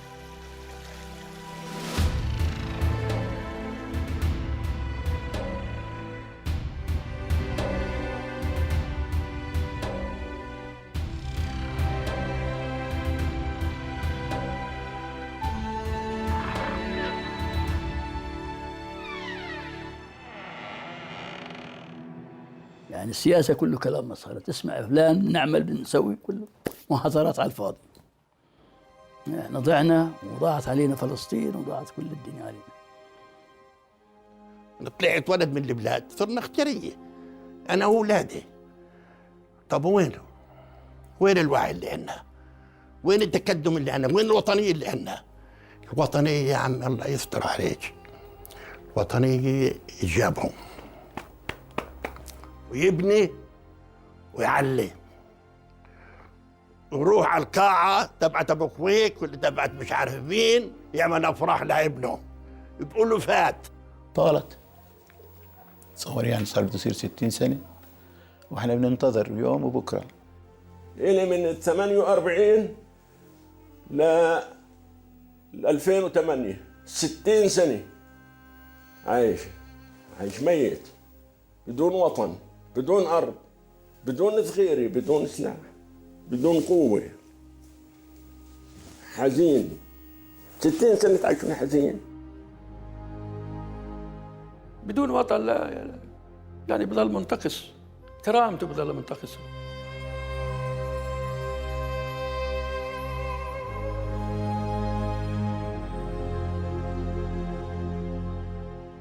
والله وحياة أبوك والله ومحمد الليلة هذه نفس الليلة ما عمري حلمت حلمي في الجلسة إلا في البلد.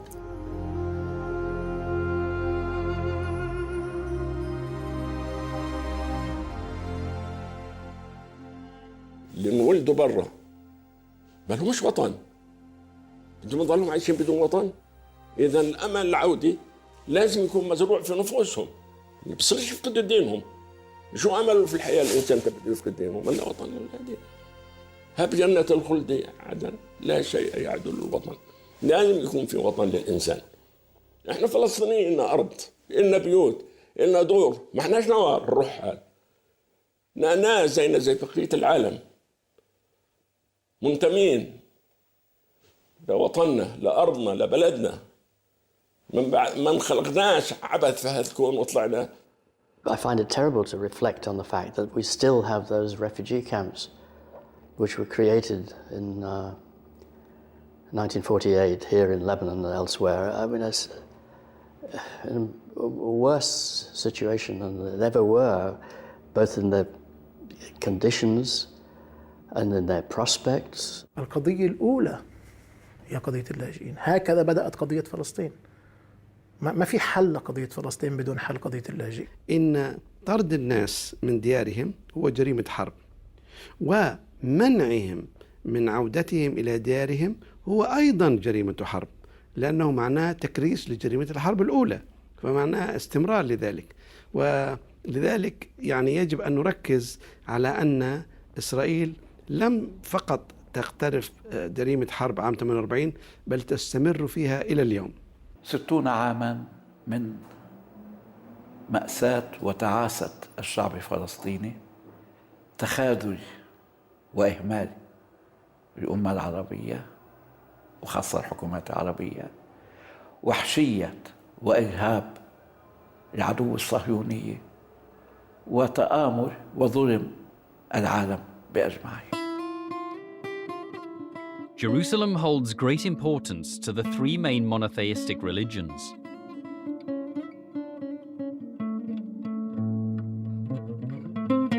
Yet over the years, there have been concerted efforts under successive Israeli governments to forge a solely Jewish identity in the Holy City. These efforts are happening both above and below ground.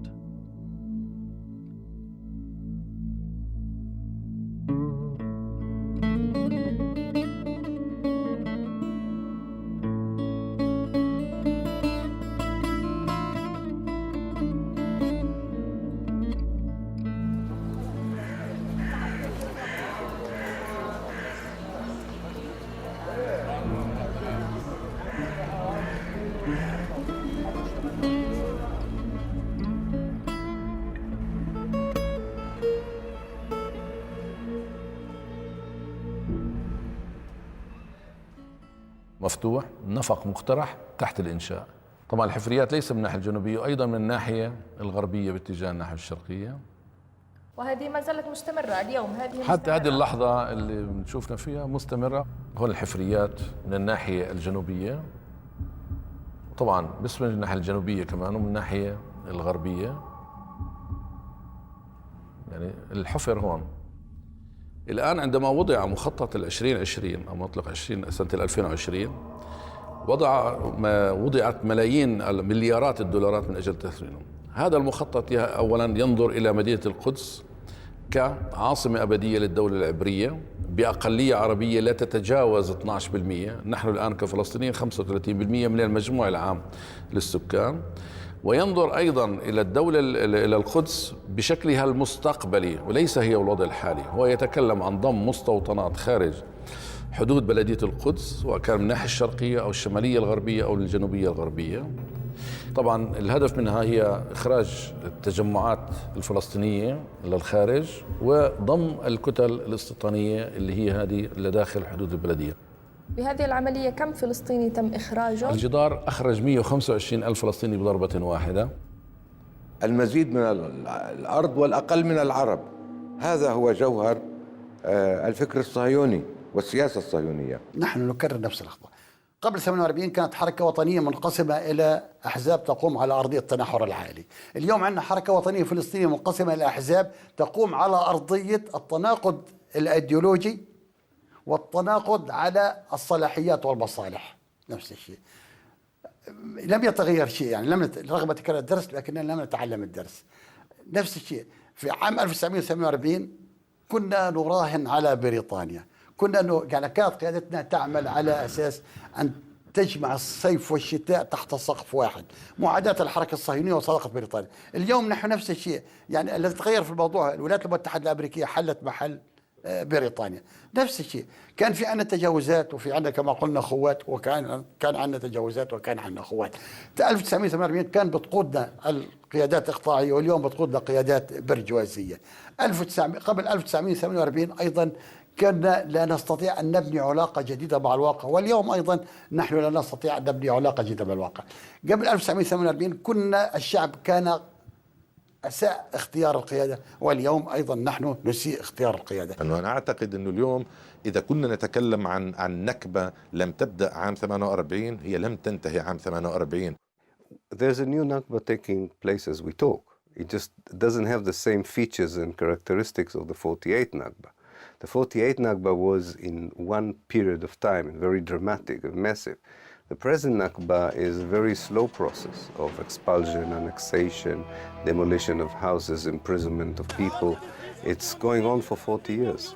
It's, in a way, it's a new version of the same idea of how to cause the Palestinians to leave Palestine.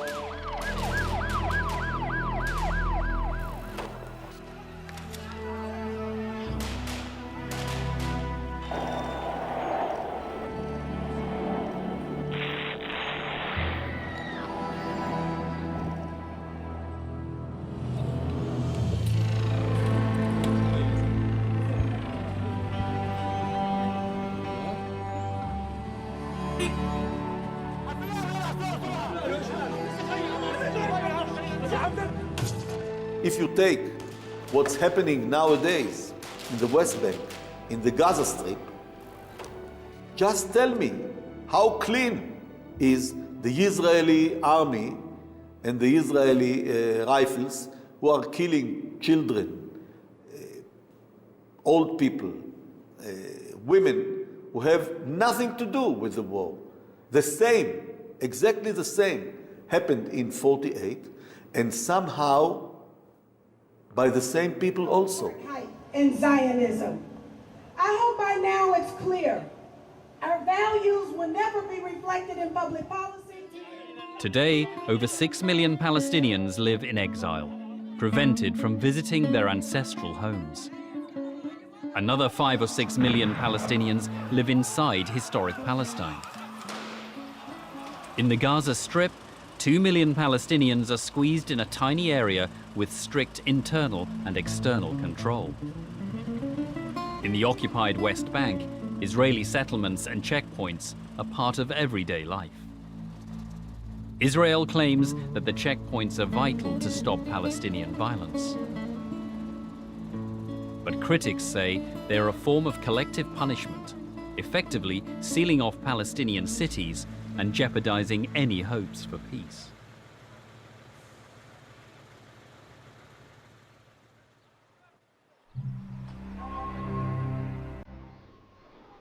This footage is from the city of Ramallah.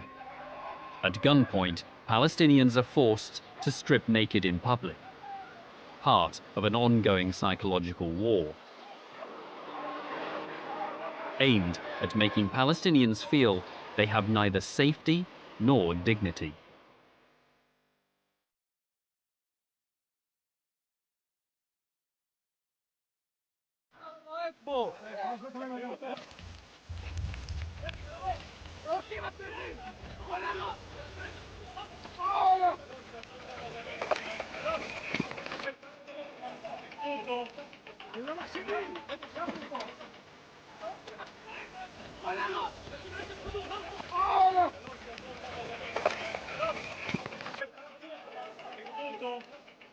Many things have not changed since 1948. This man covering his face is a Mustarivin, the name given 60 years ago to the Jewish paramilitaries who disguised themselves as Arabs to carry out covert operations. Today, the mission remains the same.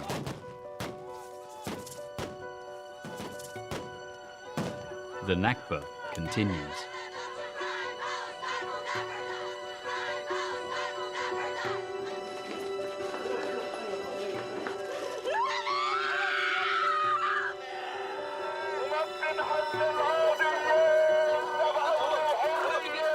وحدة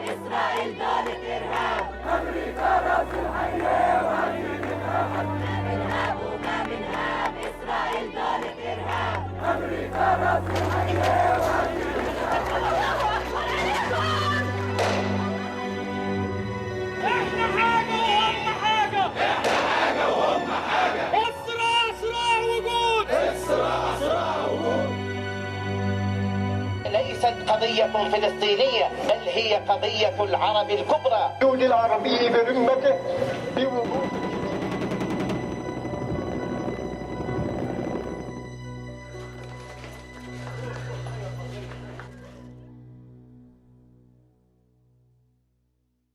The story is not over. We have to see how the whole story would end, because the ethnic cleansing operation continues and the resistance to the ethnic cleansing operation continues. ما بني على باطل يكون باطلا أيضا. المؤسسة الإسرائيلية دائما تتحفنا بالمفاجآت، وأنا لا ألوم من هو يخطط ويعرف أنه يخطط لمصلحة مشروعه، المشروع الفكري الذي يخدم ليل نهار. أنا ألوم أنفسنا ماذا نحن نفعل لكي نضمن عدم نجاح أي مخطط مستقبلي أو أي مشروع مستقبلي يمكن أن يكون أو أن يشكل بالفعل فصل آخر وجديد من فصول النكبة المستقبلية. رغم مرور هالعمر الطويل لا يزال على ثقة تامة أن بقاء إسرائيل يستحيل، شرط أن تتبدل الظروف في الوطن العربي، شرط، ويعتمد على تعبئة الشعب العربي في القتال. الشعوب ما حدش بيقدر يقهرها. هي قضية العرب اللي تجسدت في فلسطين، الهدف كان العرب. الشعب اللي دفع ثمن السيطرة على العرب هو فلسطينيين، لأنه كانوا بالطريق. لو كان أي شعب تاني بالطريق كان هو اللي دفع الثمن. ما في شيء فيهم مختلف. الشيء المختلف فيهم أنه هم الذين وقفوا في الطريق، وكان يجب إزاحتهم. من أجل ماذا؟ من أجل الحالة التي يعيشها اليوم في العالم العربي، تكريس الحالة السلطانية، الحالة المملوكية، تكريس حالة التشرذم، تكريس حالة الطائفية، تكريس حالة التخلف، تكريس التبعية للغرب، عدم السيطرة على الثروات. أنا بشوف كل هذا بالنكبة. أنا لا أرى النكبة فقط حدث حصل، ولذلك نحن مهتمون جدا بهذا اليوم 60 بالقرن. ليست قضية الفلسطيني والعربي بيتضامن، هي قضية العرب عبر نكبة الشعب الفلسطيني، عبر تشريد الشعب الفلسطيني. نحن اليوم كما كنا في الأمس وكما سنكون في غد على مفترق طرق. إما أن نعد العدة لاسترجاع فلسطين، أو نقبل بالأمر الواقع ضاعت فلسطين، وسيضيع معها وبعدها أجزاء كثيرة من الوطن العربي.